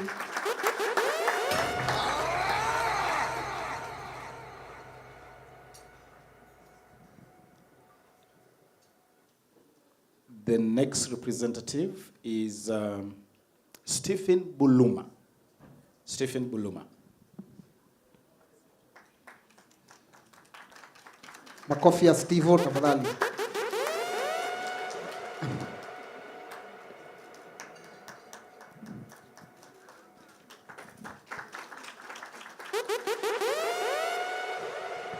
Stephen is also a teacher we are very deliberate in making sure that that whole ecosystem of teaching and students are also part of this. We also have Aisha Said Ibrahim sitting on this committee. Which is Aisha? Faith, you might want to take this one on behalf of Aisha. Aisha also really sitting on this committee to represent ethnic minorities. Yes. Aisha is Nubian.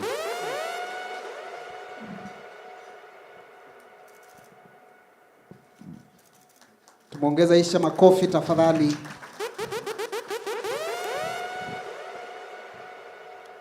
Also on this committee is another grassroots representative, Gideon Mayani Sarone from Kajiado County.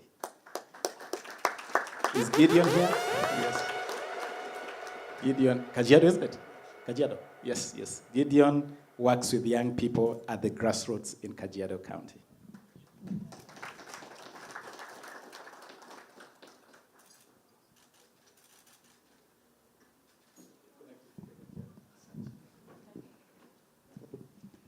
Next is this brilliant young lawyer, Salma Ocheng.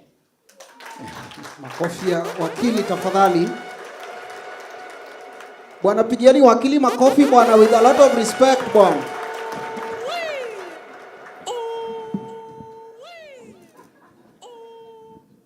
DJ unachoma.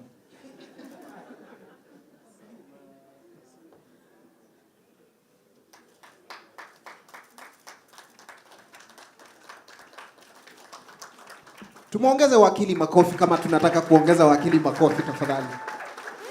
Congratulations. Now, the director will be responsible for technical operations and logistics. We are handing you the enormous responsibility to be responsible for logistics and technical operations is Mr. Chris Kirwa. Mr. Chris Kirwa. Tumpigeni makofi tafadhali. A round of applause for Mr. Chris Kirwa. Chris is going to be responsible for technical operations and logistics for this whole operation.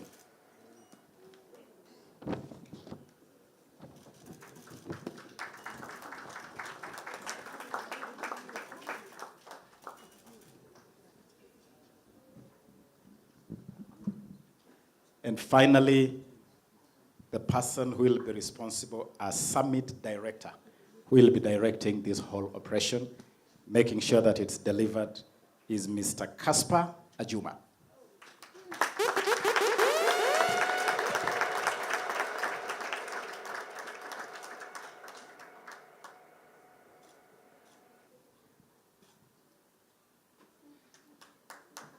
Tumpigie makofi tafadhali.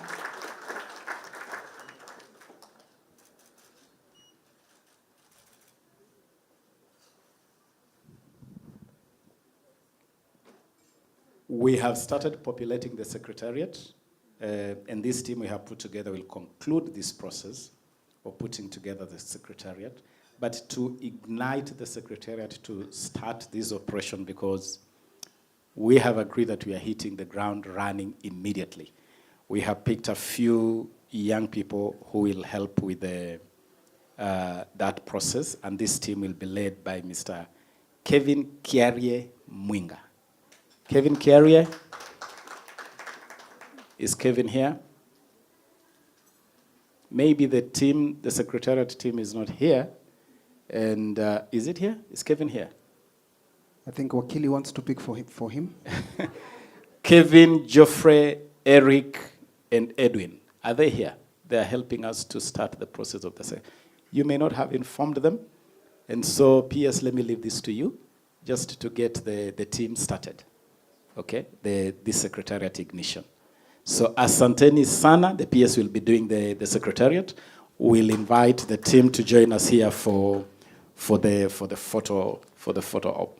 Asanteni Sana. Thank you very much, our team. As the team comes on stage for the secretariat, I have news coming in, which I think is important for Waziri himself to see. And maybe if he wills, he shall read it out to you. This just came in. The news just in. You call it breaking. That Kenya continues to do what it does best in athletics. And we have posted some as we talk about youth, the Commonwealth Youth Games going on in Trinidad and Tobago, where we have sent a very strong team, and we have just won 2 gold medals.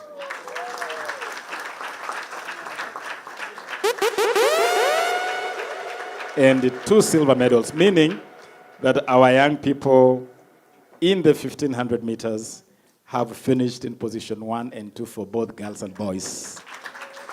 And so let us acknowledge the victory of Nancy Cherop, who has won gold in 1500 meters, and Janet Chepkemoi, who has come second, and in the corresponding male race, Josephat Sang, who has won gold, and Andrew Kito, who has won silver. Makofi kwa our young team in Trinidad and Tobago now for the Commonwealth Youth Games. Asante. Thank you very much, Waziri. Asante sana. We take a picture. Naomba. Yes.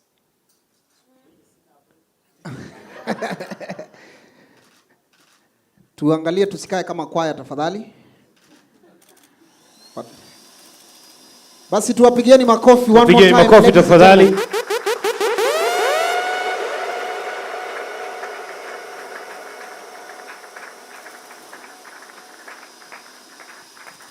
Asanteni sana. Thank you very much. Thank you very much. And Waziri, I think we'll request you to still remain on stage.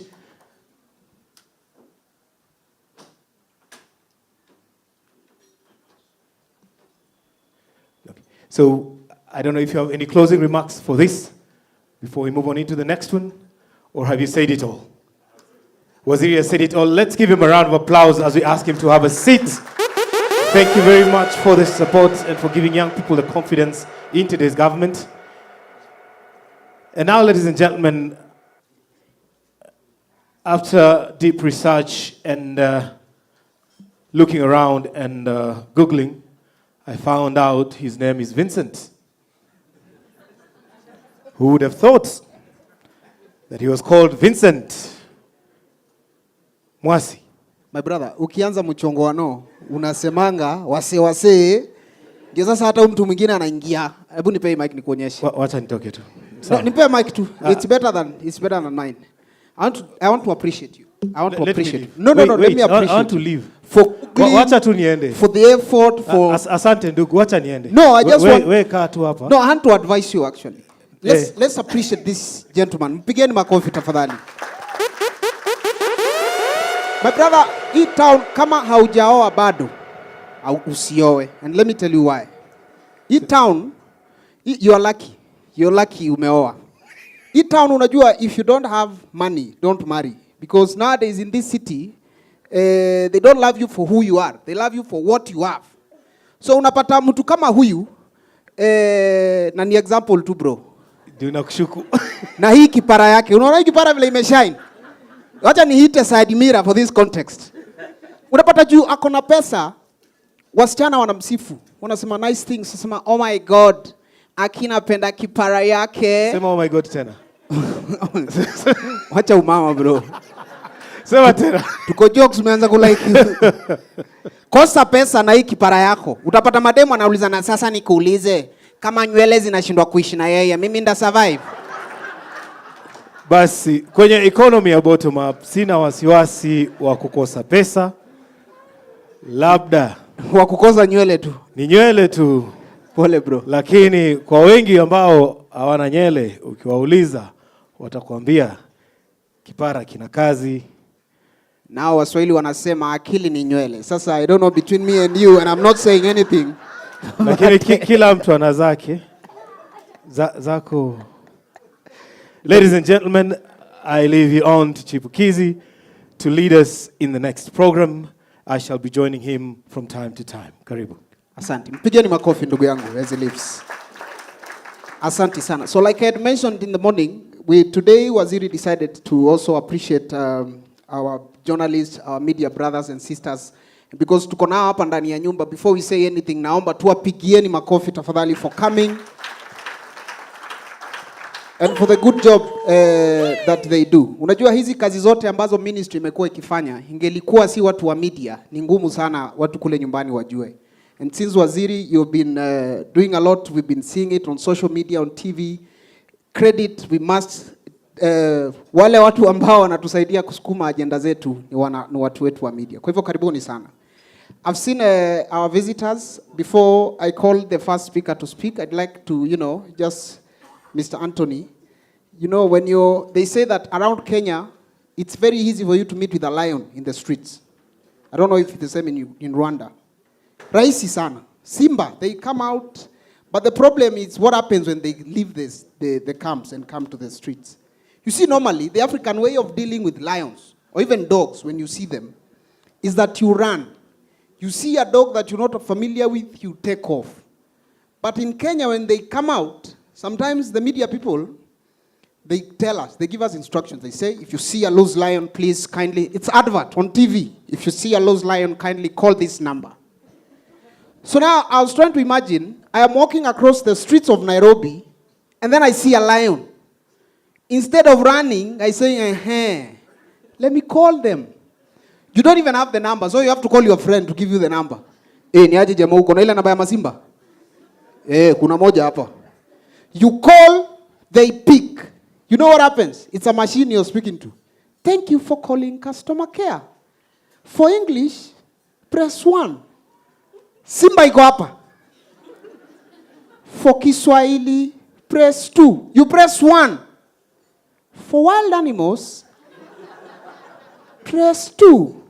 For domestic animals, press 3. Simba iko hapa, you press wild, 3.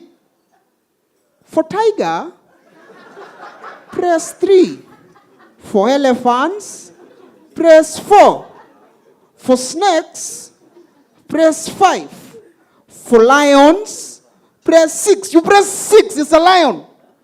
For big lions, by the time you are done with this phone call, you'll be dead, my friend.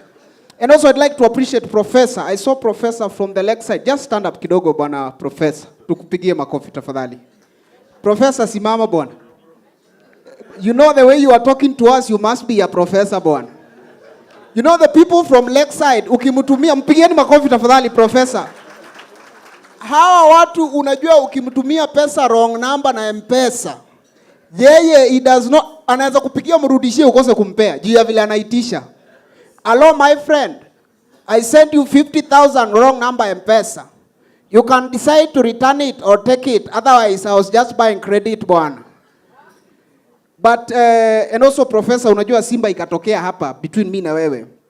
Simba itakuavoid nikujie juu Simba hazikuli nyama choma sana. But we thank God for you. We thank God for you. Nipigieni makofi tafadhali pia mimi ndugu zangu kwa kuwa hapa. Kilikuwa kimeniramba kidogo lakini mheshimiwa Mungu amenionekania nimejirudisha hapa kwenye microphone. I want to start this program and it's important that I mention that this part of the program we are appreciating our media brothers and sisters.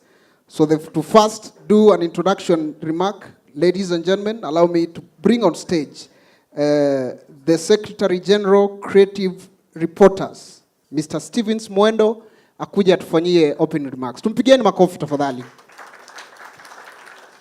DJ kama uko na kawimbo ka Ukambani, wekee mbladha tafadhali. Karibu sana. Bas. Yes.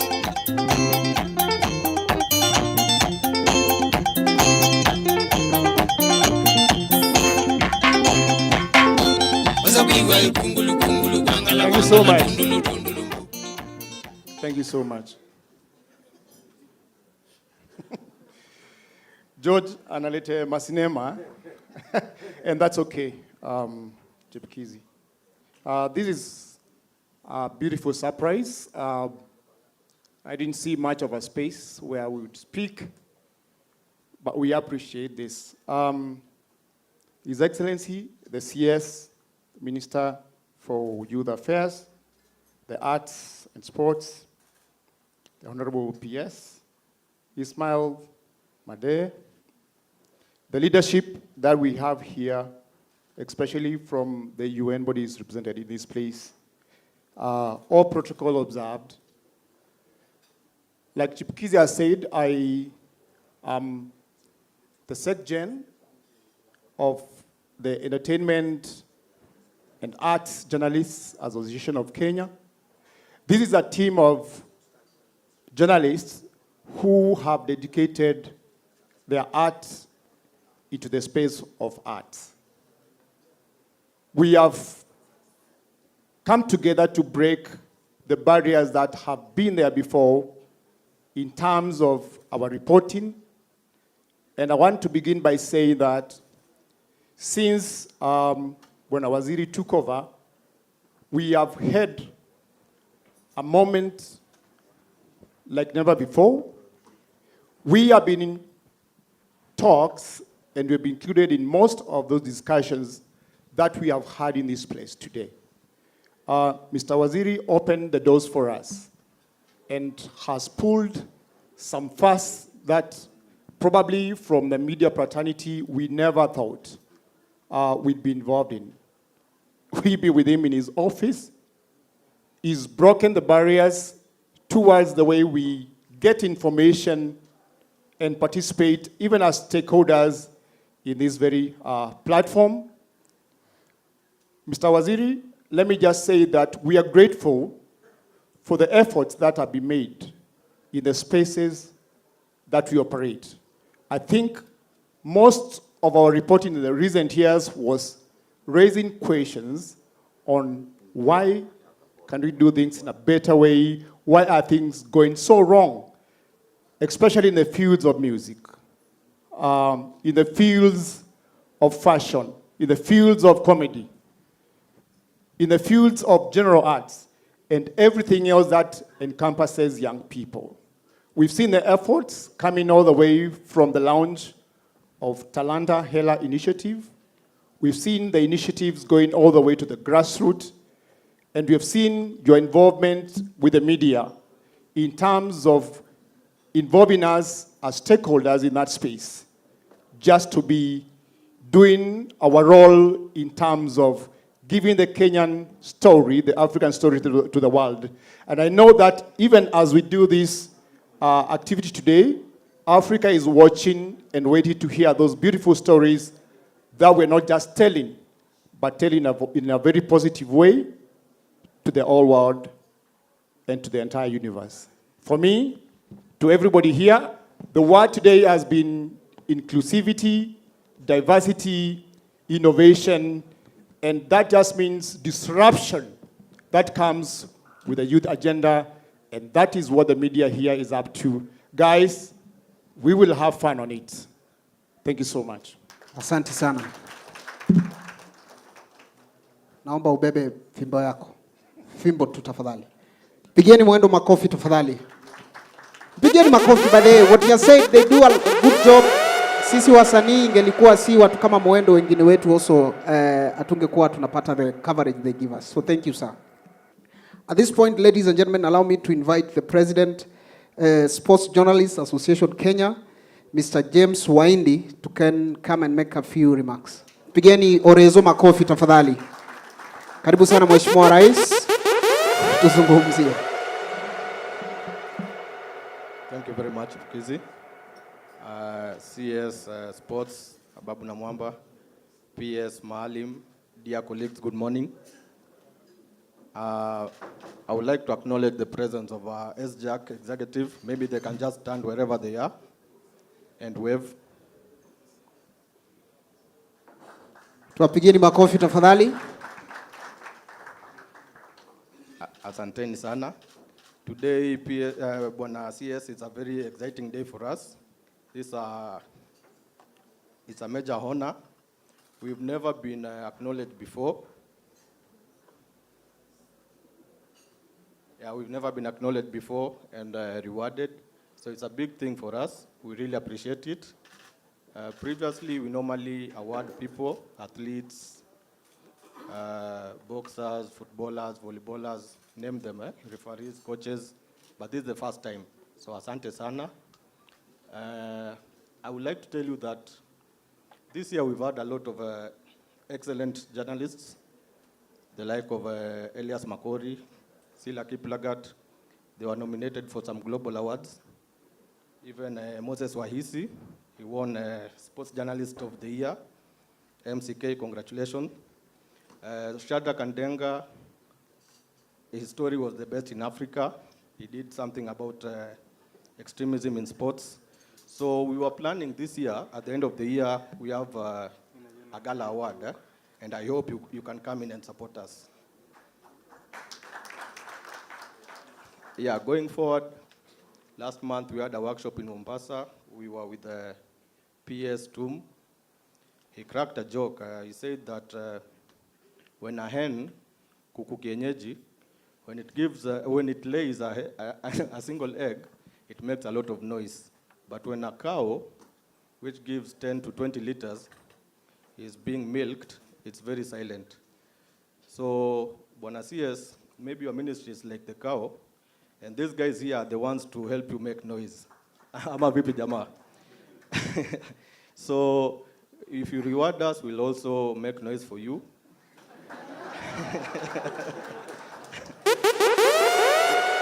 Going forward. Yeah, and briefly about SJAC. SJAC is like a one-stop shop, Bwana Waziri. We have MCs. 90% of our guys are MCs. First of all, thank you very much for allowing Mukami Wambora to be the MC during the Talanta Hela launch at State House, and also allowing Wahome to be the MC during the Hongera Awards. So we have all these MCs. I know even creatives have MCs, including Chipukizi here. Yote ni talent. We also have award-winning photographers. We have award-winning reporters, editors. So whenever you need all these guys, don't go far. SJAC is here, and I'm just a call away. So whenever there's a national team going out of the country, just give us a slot or two. We'll represent the country well. Kwa hayo machache, leo ni siku ya kukula minofu and being rewarded. Asante sana. Asante sana. Tupigieni rais makofi tafadhali. Hiyo story ya kienyeji. I now understand why tunapenda vienyeji, if you know what I'm saying. Ladies and gentlemen, allow me to bring on stage our PS, Mr. Ismail Maalim, to make a few remarks. Makofi tafadhali kwa PS.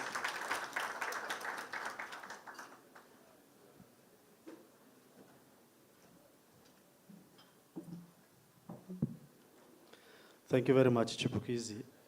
Honorable Waziri, our Cabinet Secretary for Youth Affairs, the Arts and Sports, and all protocols have already been established. Waziri, let me recognize you in a special way, because on the 28th of July at Safari Park, you recognized and celebrated the legends of our nation in the sporting sector and in the creative industry, as well as our champions of today in a special way for the first time in the history of this great republic. That was a very wonderful gesture that will go a long way as far as now motivating the legends of tomorrow to, in fact, you gave them the opportunity to interact with the people otherwise they wouldn't have interacted with in the name of our legends and champions. And today, Waziri, again, you have for the first time recognized and appreciated the work that is done by our sports and creative journalists, and that will also go a long way in the history of this country. And we thank you in a special way for these wonderful two recognitions.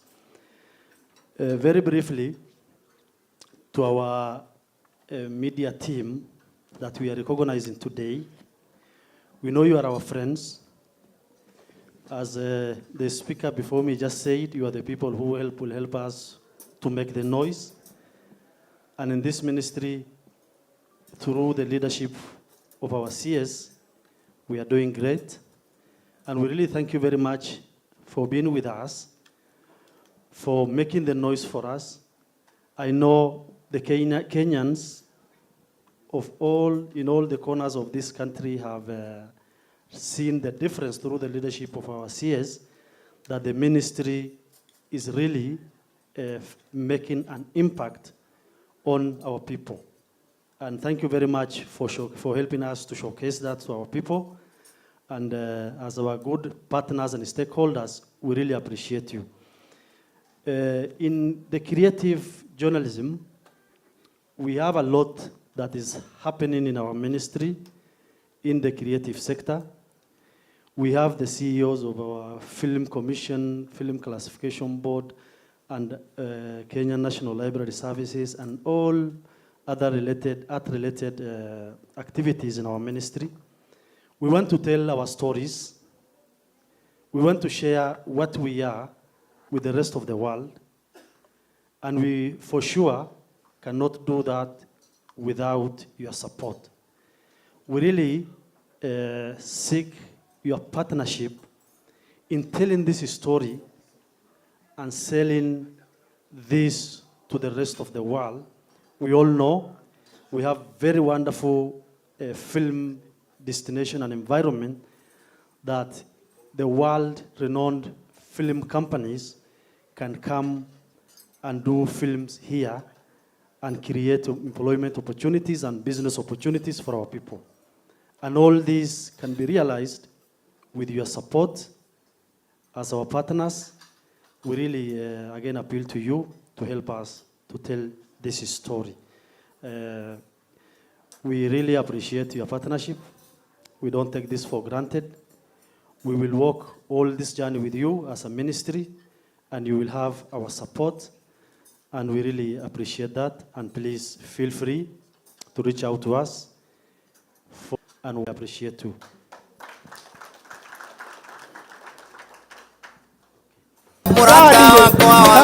Sawa DJ. Makofi tafadhali ya PS. Don't dance again publicly, Bwana PS.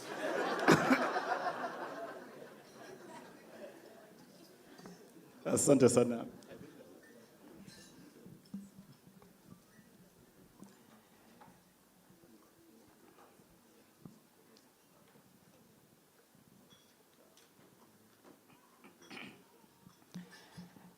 A society that does not honor its heroes does not inspire heroism.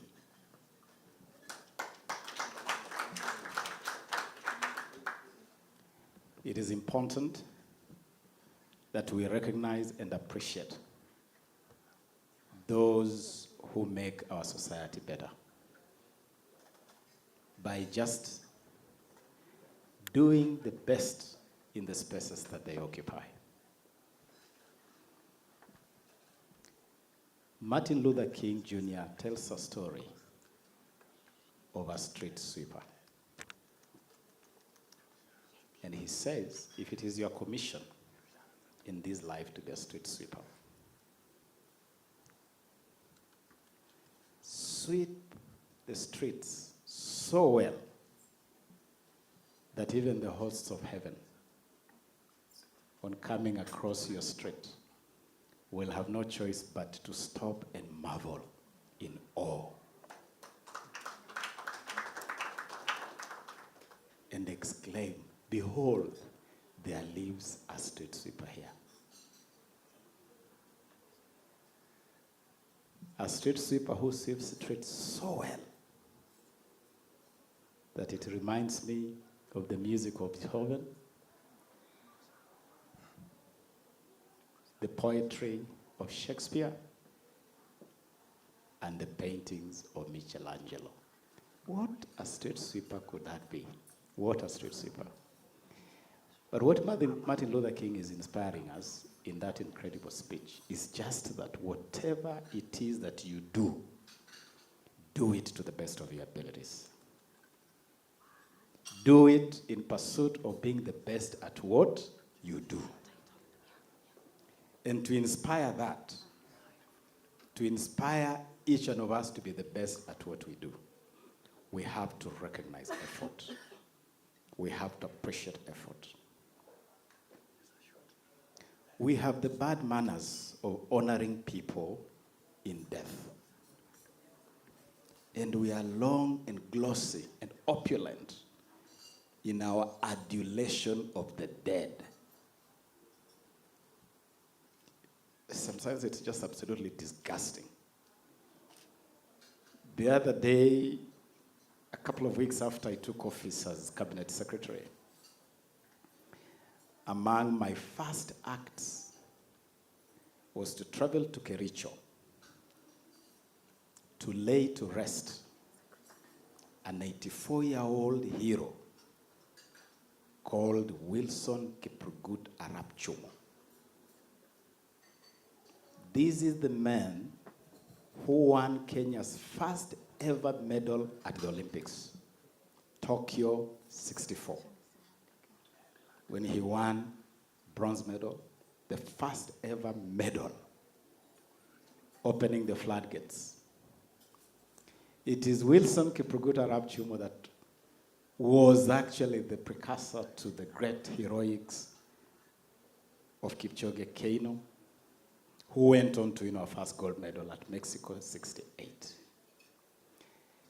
As we laid Wilson Kiprugut Arap Chumo to rest in Kericho, everybody was there to sing praise. Oh, first Olympics medalist. But the circumstances this man had lived in and died in were absolutely depressing. Why didn't we honor him in life? So we live with heroes, and we have heroes and heroines around us in every space. We live with them.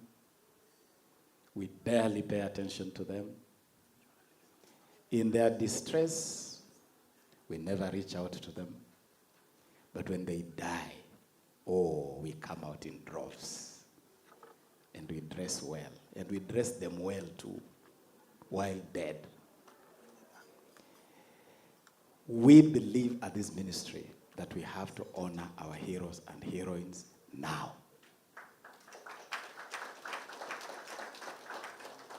And that is why we are being very deliberate. We are being very intentional. We are being very structured in institutionalizing this culture.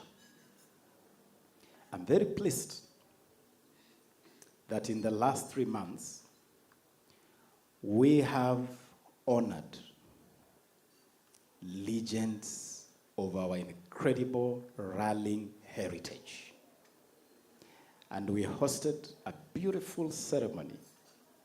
For me, perhaps the most beautiful ceremony I have been a part of this year as cabinet secretary was to see the big names that make rallying in Kenya such a phenomenon. It was amazing to meet Patrick Njiru, Mike Kirkland, and other great Kenyan names that have written Kenya's rallying heritage in their sweat, in their sacrifice, and their determination.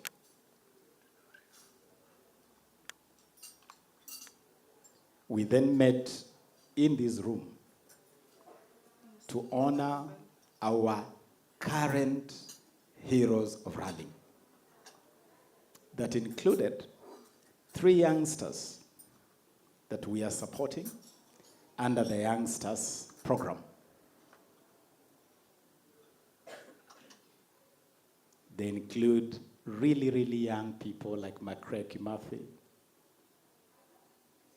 like Wahome, like Anwar, young people who are just starting out to continue that tradition of rallying. Right in this room, we honored them. A month ago, we gathered again at the Safari Park Hotel,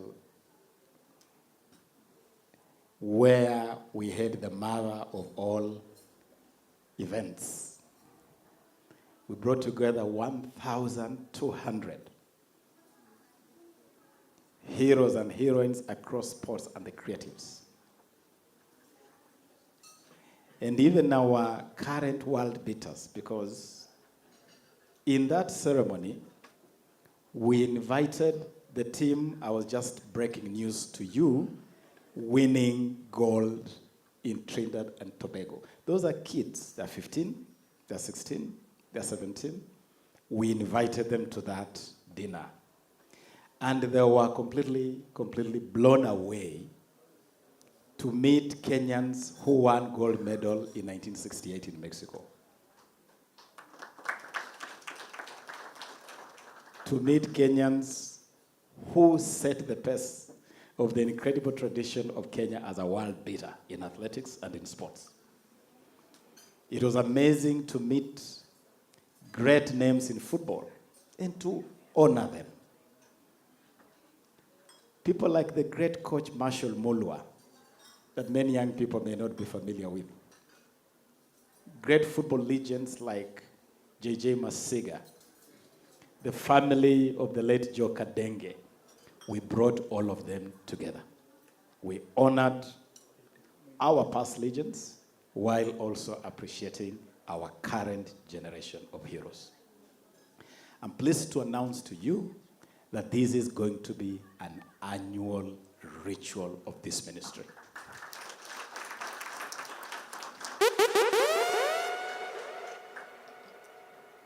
If you deserve to be recognized, to be honored, to be appreciated, we will do it while you can hear us.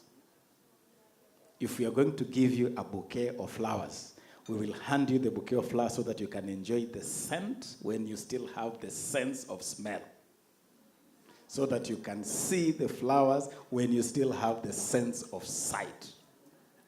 So that you can touch the flowers when you still have the sense of touch. And when you die, as we all will do, we will come and remember that we actually honored you when you lived. That is what we want to do. We are institutionalizing this because some people may imagine that these are some kind of knee-jerk publicity stunts, but we are institutionalizing this. Among things that have already reached cabinet and discussed at cabinet level to become policy is number one, a robust reward scheme.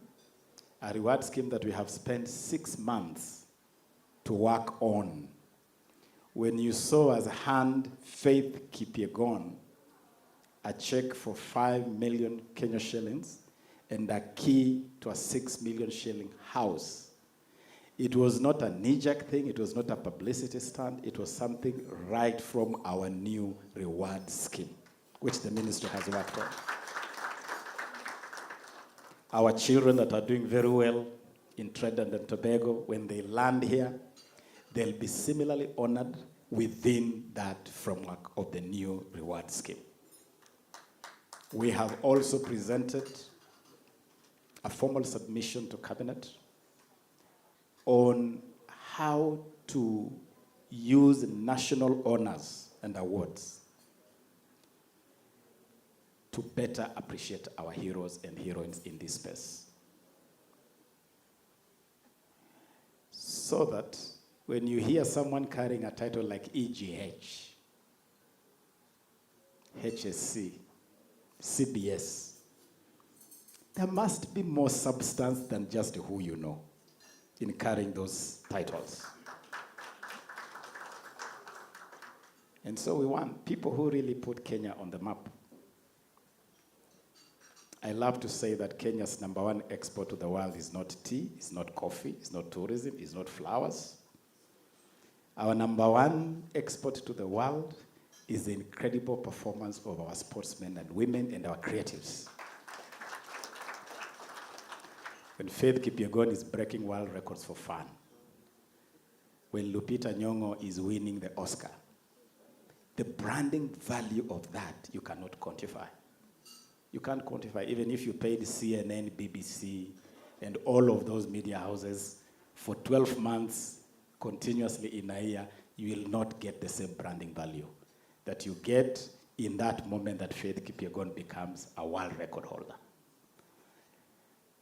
And so, why should some character whose contribution to the nation is doubtful carry around a title of CBS or EGH and Faith Kipyegon not have that title? Why? We have posed those questions before cabinet. We have posed cabinets, why should certain characters carry a diplomatic passport? Yet, someone like Faith, who is all over the world representing this country and branding this country, does not have a diplomatic passport.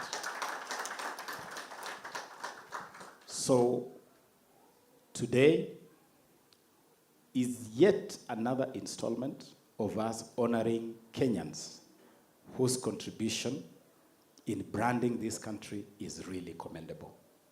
And I really want to appreciate our journalists, both in the sports and creative spaces. You do an incredible job. You make the world know what this country is about. You make the people of Kenya appreciate the contribution of our sportsmen and women and creatives. And you are such an incredible blend of experience. Like when I look to my right, I see Babalao Elias Makori there. Huyu ni Babalao. Elias has made an incredible, left an indelible mark in the world of sport, recognized globally. How can Elias be winning global awards and he's not recognized at home? How? This man is a legend by whatever standard you use to define legends. Elias Makori, you are a legend. You are a legend of our times. When I turn to the left, I see Elina Shiveka. This is another legend. A legend of our media, whose contribution to media, and she combines that with sports, because she's also an official in the sporting field, very active in spaces like hockey. There she is, recognized, but not honored at home. And I could name so many of you whose contribution is truly appreciated. And this morning, we just wanted to say, hongera, asanteni sana for the work you do. And Bwana Chairman, we don't just want you to sing our song. In fact, we want you to be objectively critical of the work we do. I love to read objective critique. Like you're being objective, but you're adding value. Najua kuna critique zingine mnatulima tunaangalia tunasema hapana. Hii yenyewe hapa you hit me below the belt, but without substance and without objectivity. So we want you to be critical, but we want you to be objective. We are very reasonable people. And let me tell you, I read and I listen to you people very keenly. Some of the measures you see us doing, we actually do them because we listen to you. I want to reveal that to you today. So continue being objective, continue being critical, continue informing us, and continue giving us ideas. Didn't I invite you guys to my office to sit with me? I invited you to my office so that I would listen to you, because I want to benefit from your wisdom and your experience. So we have no problem with being criticized. Just be objective as you criticize us. We know that Kenyans are very skeptical, and it is because of a history of disappointments. Kenyans are so skeptical that when you tell them Kenya will be ready to host Africa Cup of Nations in 2027, many Kenyans will tell you, come on, go tell that to the birds. And by the way, I don't blame Kenyans for being skeptical. It's because of a history of disappointments. And a history of disappointments build that sentiment of skepticism. But we are determined to change that narrative. We are determined to make things differently. We are determined to host AFCON. We are determined to continue hosting mega events here. I know when you tell Kenyans that we'll transform our infrastructure for sports and the arts, they are very skeptical. Because that space has been badly managed. You go around the country, you see some very poorly done facilities. Criminal, actually. Yesterday, I attended cabinet in Sagana. And after cabinet, the president told me, I've been going around this area. I want you to go to Ruringu Stadium to check its state, and then go to Othaya Stadium. So immediately after cabinet, I drove to Ruringu. And what I saw at Ruringu is really, really criminal. And I even told the characters who are working there, please stop. Because what you are doing is criminal. The standard of work is below zero. Then I went to Othaya Stadium. What I saw as Othaya Stadium is actually an empty field with mounds of soil. Othaya Stadium is located a few meters from where we have laid the venerable third president of this republic, His Excellency Emilio Mwai Kibaki. Just a stone's throw away. There's no stadium. There are mounds of soil which someone dumped there and then took off.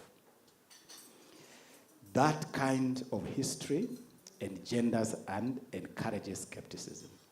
So I do understand when Kenyans feel a little bit doubtful when we make commitments that will make things better. But I'm assuring Kenyans, this is a new regime with a new sheriff in town with the bottom-up economic transformation agenda as our platform. And we will change this country. We definitely will change this country. Our president is hands-on. We are all granular and hands-on, and we are determined to change the narrative. And I am inviting our media to travel this journey of transformation with us. And so today, please accept a very little token of appreciation just to tell you we appreciate you, we honor you, and we consider you to be such a premium partner. And we are proud to travel this journey of transformation with you. Assist us in informing the public and join us in rolling out our flagship Talanta Hela initiative that seeks to monetize this whole space of sports and the creatives. Asanteni sana na hongera to all of you as our journalists. Asante sana. Let me just conclude by saying that we are honoring those who are in the mainstream media space and also a large number of dedicated social media actors, because media has evolved so much that we also have a number of people running online media stations, online TV, online radio, online blogs, and we recognize all of you, those of you who are in print, who are in TV, who are in radio, who are on social media. We recognize you all. In total, we are recognizing 250 of you in the spaces you work. Asante sana. Asante sana. Waziri, kindly I request that you remain and munisaidie kutoa hii podium kindly. Then I'm going to be calling the recipients. They come on stage. They receive, tuwapigie makofi wakikuja tafadhali. Ndugu zangu wa Weston, kindly help me remove the podium. Kindly. Thank you. Thank you so much. Asante. DJ, if you have some music.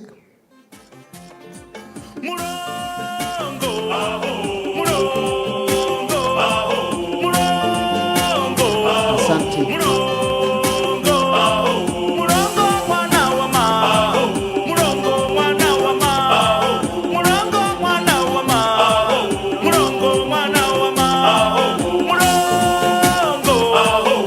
Asante DJ. Waziri, now I'm going to start calling the names. Wanapitia hapa wachukue medali yao, alafu watu wa picha tupige picha. So ladies and gentlemen, the first recipient is Mr. Bernard Rotich from Nation Media Group. Makofi tafadhali. Wale hawako, it's going to be received at the office.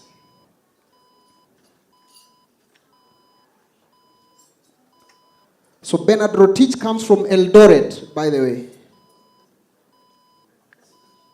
Elias Makori, you can pick on behalf of Bernard. Makofi tafadhali in absentia.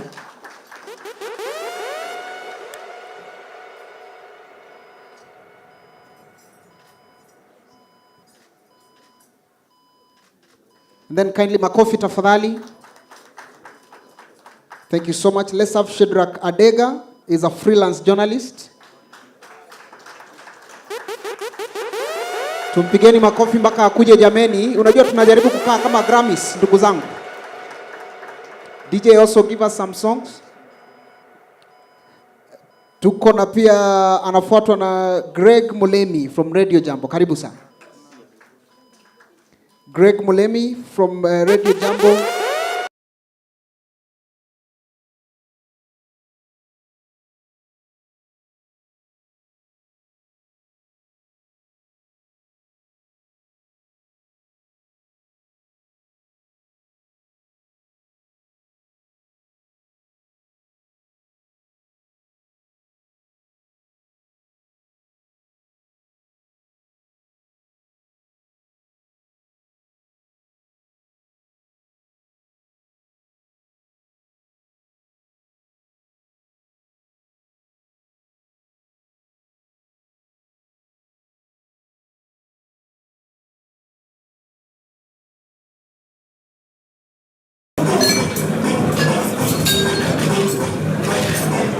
Emmanuel is not here. Let's have Rogers Shitimi, followed by Eli Kochen.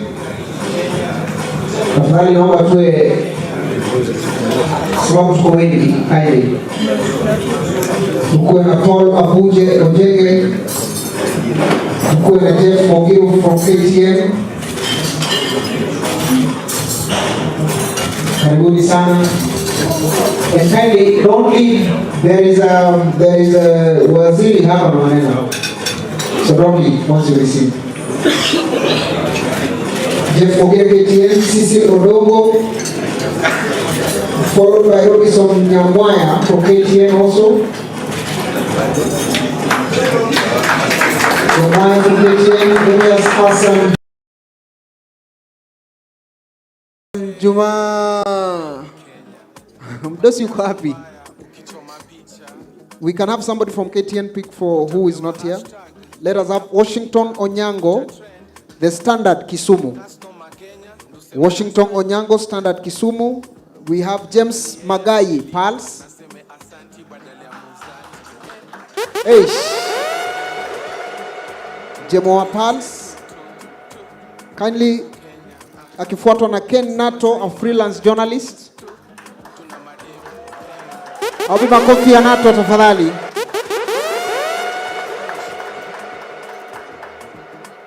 Tuko na Angwenyi Kishana, Star Kisumu. Kama nimekuita kindly. All right. We are going to have Angwenyi Kishana, Moses Waikisi. Moses karibu sana, followed by Martin Obima, the Star.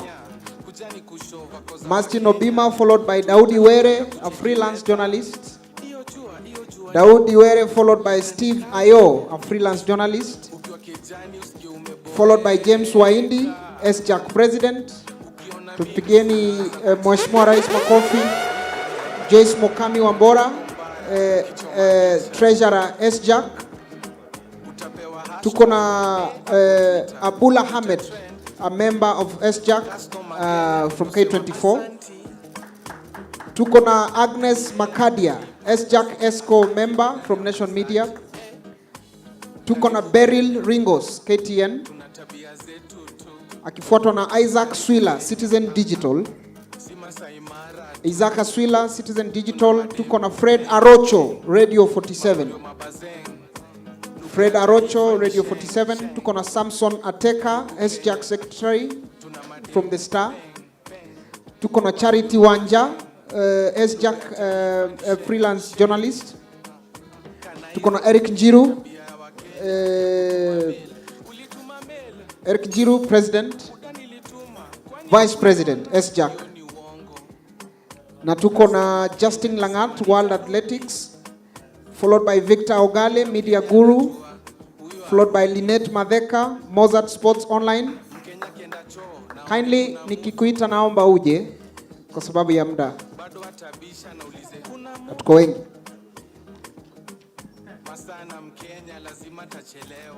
Let me have Gilbert Kiprotich, Citizen Radio. Akifuatwa na Tabi Nashipai, Mozart Sports Eldoret. Sylvia Abigail Wafula from Pulse. Tafadhali tuje haraka haraka kindly. Let's have Toto Arege, Nation Media. Let us have Ayumba Ayondi, Nation Media. Followed by Stafford Odengo, The Standard. Followed by Fred Maingi, a freelance. Stephen Ruto, The Star Eldoret. Vincent Voyo, Media Max. Vincent Oyo, Media Max. Jack, Royal Media Services. Followed by Geoff Anene, Nation Media. Joel Omoto, Pulse. Sila Kiplangat, Nation Media Nairobi. Gladys Midecha, K24. George Ajwala, Radio Jambo. Watson Karuma, KTN.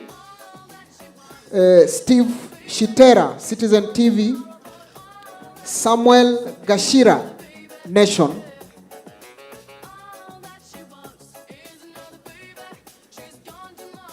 Kisha tutakuwa na bwana James Mwamba, Nation. Tuko na Rogers Ndegwa, People Daily. Tuko na Meshak Kisenge, Mozart Bet. Makofi ya Meshak one more time. Tuko na Martin Moses, Kenyan Today. Tuko na Michael Bowen, a freelance journalist. Tuko na Simon Mulumba, freelance. Tuko na Dennis Okeo, Standard. Tuko na John Master. Karibu Master. Tuko na huyu ni Master, ndugu zangu anayejileta hapa. Tuko na John Wekesa, Athletics News. Tuko na Hali Hassan Kauleni, Radio 47.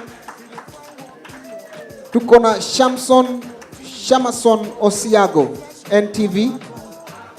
Tuko na Oliver Ananda, freelance photographer. Tuko na Steffi Wairimu, Nok Media. Tuko na George Ajowi, Radio France International. Tuko na George Mbare, K24. Tuko na Walter Kinjo, Radio Maisha, Standard Group. Tuko na Joshua Makori, NTV. Joshua Makori, NTV. Tuko na Mutwiri Mutuota. Mutwiri Mutuota. Tuko na Victor Otieno, Nation Media. Kumbuka ukichukua don't leave. Waziri ako na maneno akimalizia. Tuko na Charles Nyende, NMG, and kindly when you pick for someone, make sure you deliver it to them. Tuko na Raquel Odikor, Sports Eye. Tuko na Raquel Odikor, Sports Eye. Tuko na Frank Solitei, Mayan FM. Tuko na Hilary Cheriot, tafadhali haraka, from Emo FM. Tuko na Muigai Kiguru, the Star newspaper. We have David Ndolo, the People Daily. Tuko na Omondi Onyata, Capital FM. Omondi Onyata, Capital FM. Make sure that if your colleague is not here, you pick for them kindly. Arakaraka. We have William Juguna from the Star. We have Timothy Olubulu from Capital FM. We have Lynn Washira from BBC. We have Pamela Wanasimbitisi. Pamela Wanambistisi from Nation. tuko na Charles Thuku, The People's Daily. Tuko na Barry Obel, People. Tuko na William Juguna, The Star. Tuko na Simon Gunia, CGTN. Simon Gunia, CGTN. Nicholas Nyokabi, K24. Let's followed by Rogers Ndegwa, People Daily. Followed by Anes Ndunda, Standard Media, Mombasa. We have Bernard Bayer from Standard Media, Mombasa. We have Kevin Audit from Nation Media, Mombasa. We have Sami Kitula from Standard Media, Nairobi. We have Bismarck Mutai from Standard Media, Nairobi. We have Tony Mbala from The Star. We have Evans Onsuru from The Star. We have Capital FM, Sean Kadiovilis. Sean Kadiovilis from Capital FM. We have Steve Omondi from Nation Media, followed by Beryl Ringos from Standard Group. Wale awako zitachukuliwa tu baadaye, it's okay. Followed by Joseph Ashiundu from Nation Media, Jeff Kinyanjui from Mozartbet Online, followed by Larry Ngala from Nation, Dan Okinyo from The Star, Jonathan Komen from Standard Group, Alex Kinyua from Citizen Digital, Matthew from Citizen Digital. We have Davis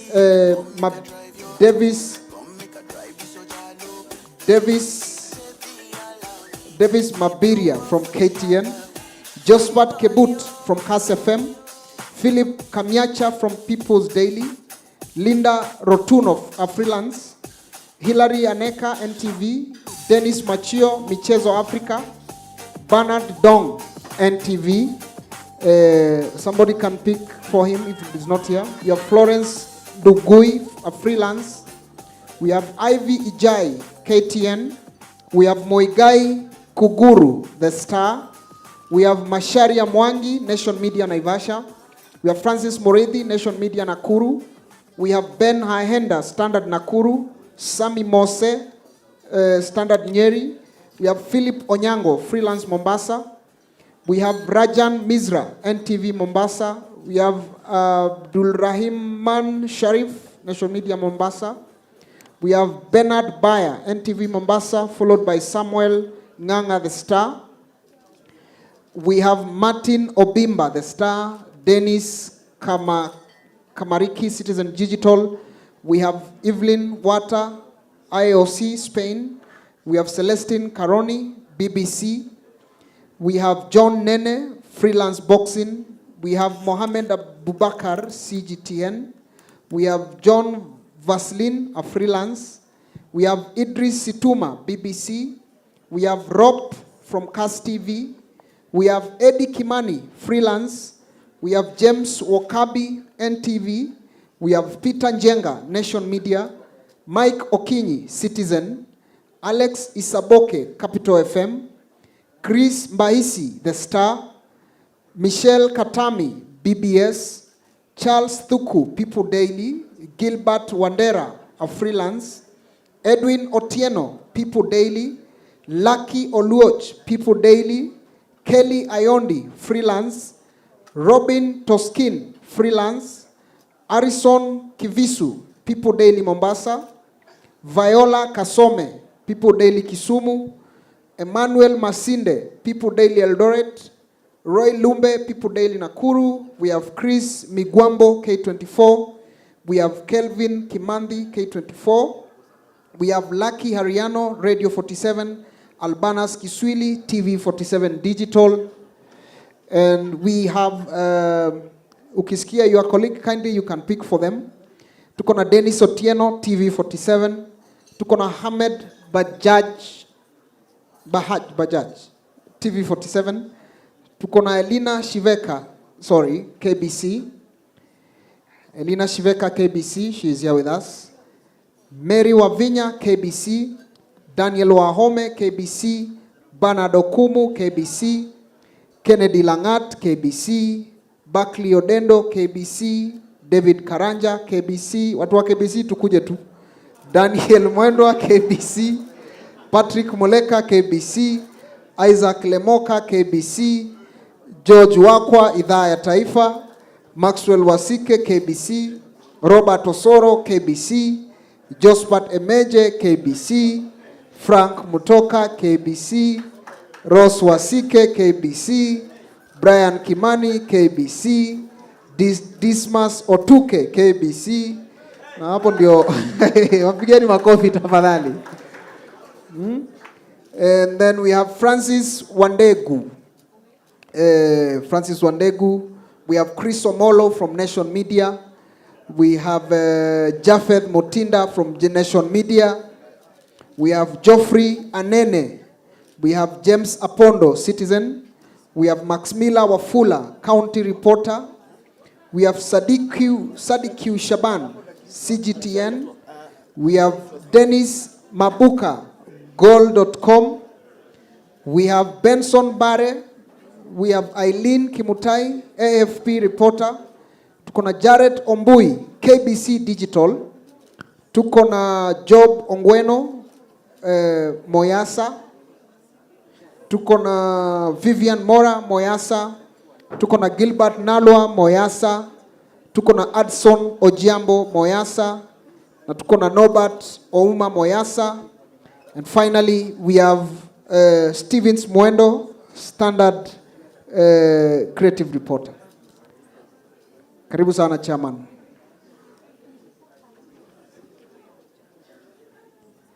And then we have John Ojanji Madonga, Nyota TV. Kuna TV ya Nyota. John Mudonga. Ladies and gentlemen, kindly tuwapigieni makofi hawa recipients wanapoendelea kujichukulia awards zao. Congratulations ladies and gentlemen. Congratulations Mwendo. Brother. Make sure wale wamechukua you deliver the awards to the honors. Msijiapishe tafadhali.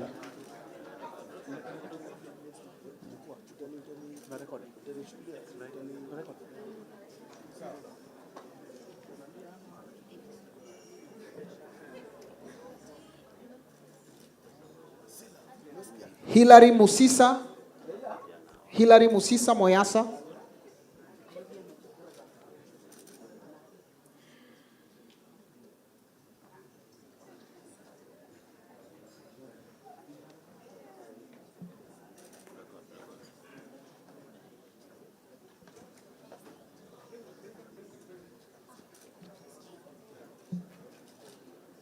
Excuse me, Cheki. Just that. Cheki, tuko live.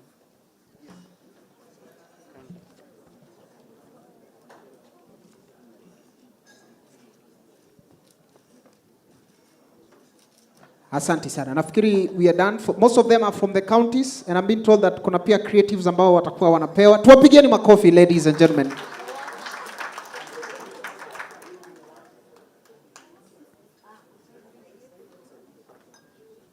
We do the photo first, eh? Okay, kindly I request all the recipients of the awards to kindly join us on stage for a photo session. Then after that, Waziri will present something. Everybody, kama uko na zawadi njoo. Hata kama umebebea mtu jiapishe tu nayo ni sawa. No problem. Karibu sana. Then immediately after this, Waziri is going to he has a small presentation he wants to. Karibuni sana.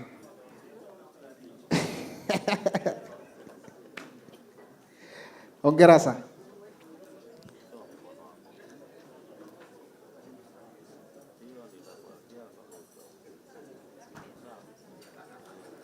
DJ unanipatia music. Waziri wants to present something in the end, so msitoke. Iko maneno mzuri tumeandaliwa hapa. Very good. There you go. Tuwapigieni makofi tafadhali one more time.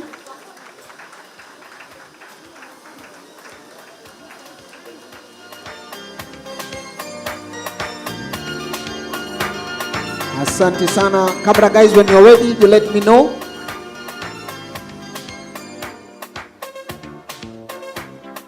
Don't leave the stage. Tubaki tu hapo kwenye jukwaa. Waziri want to present something. Kindly Pauline.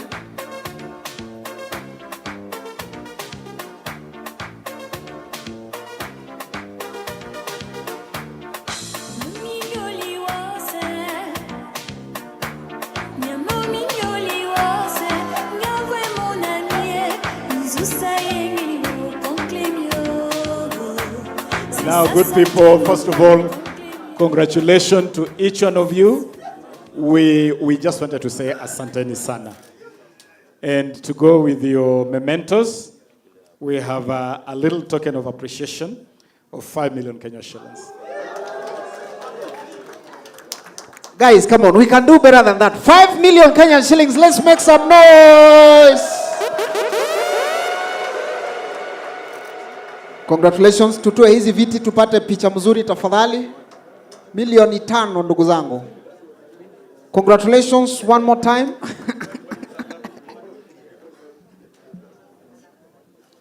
As I've said, this is just a little token of appreciation. We want you to know that you are appreciated. We want you to continue doing the great work you're doing. And we want to, as I said already, we want to institutionalize this. I have accepted the request from your chairman on the event that you are organizing. And so we will be your official partners for that event. Yes. And this little token, we'll see each one of you get some 20,000 Kenya shillings airtime. Some little airtime for you to continue doing what you do, for what you do. Asante sana. Asante sana. One more time, tusitoke na makofi. One for a round of applause, ladies and gentlemen. Congratulations. Na asante sana waziri. Thank you so much. Mr. DJ, nipe muziki.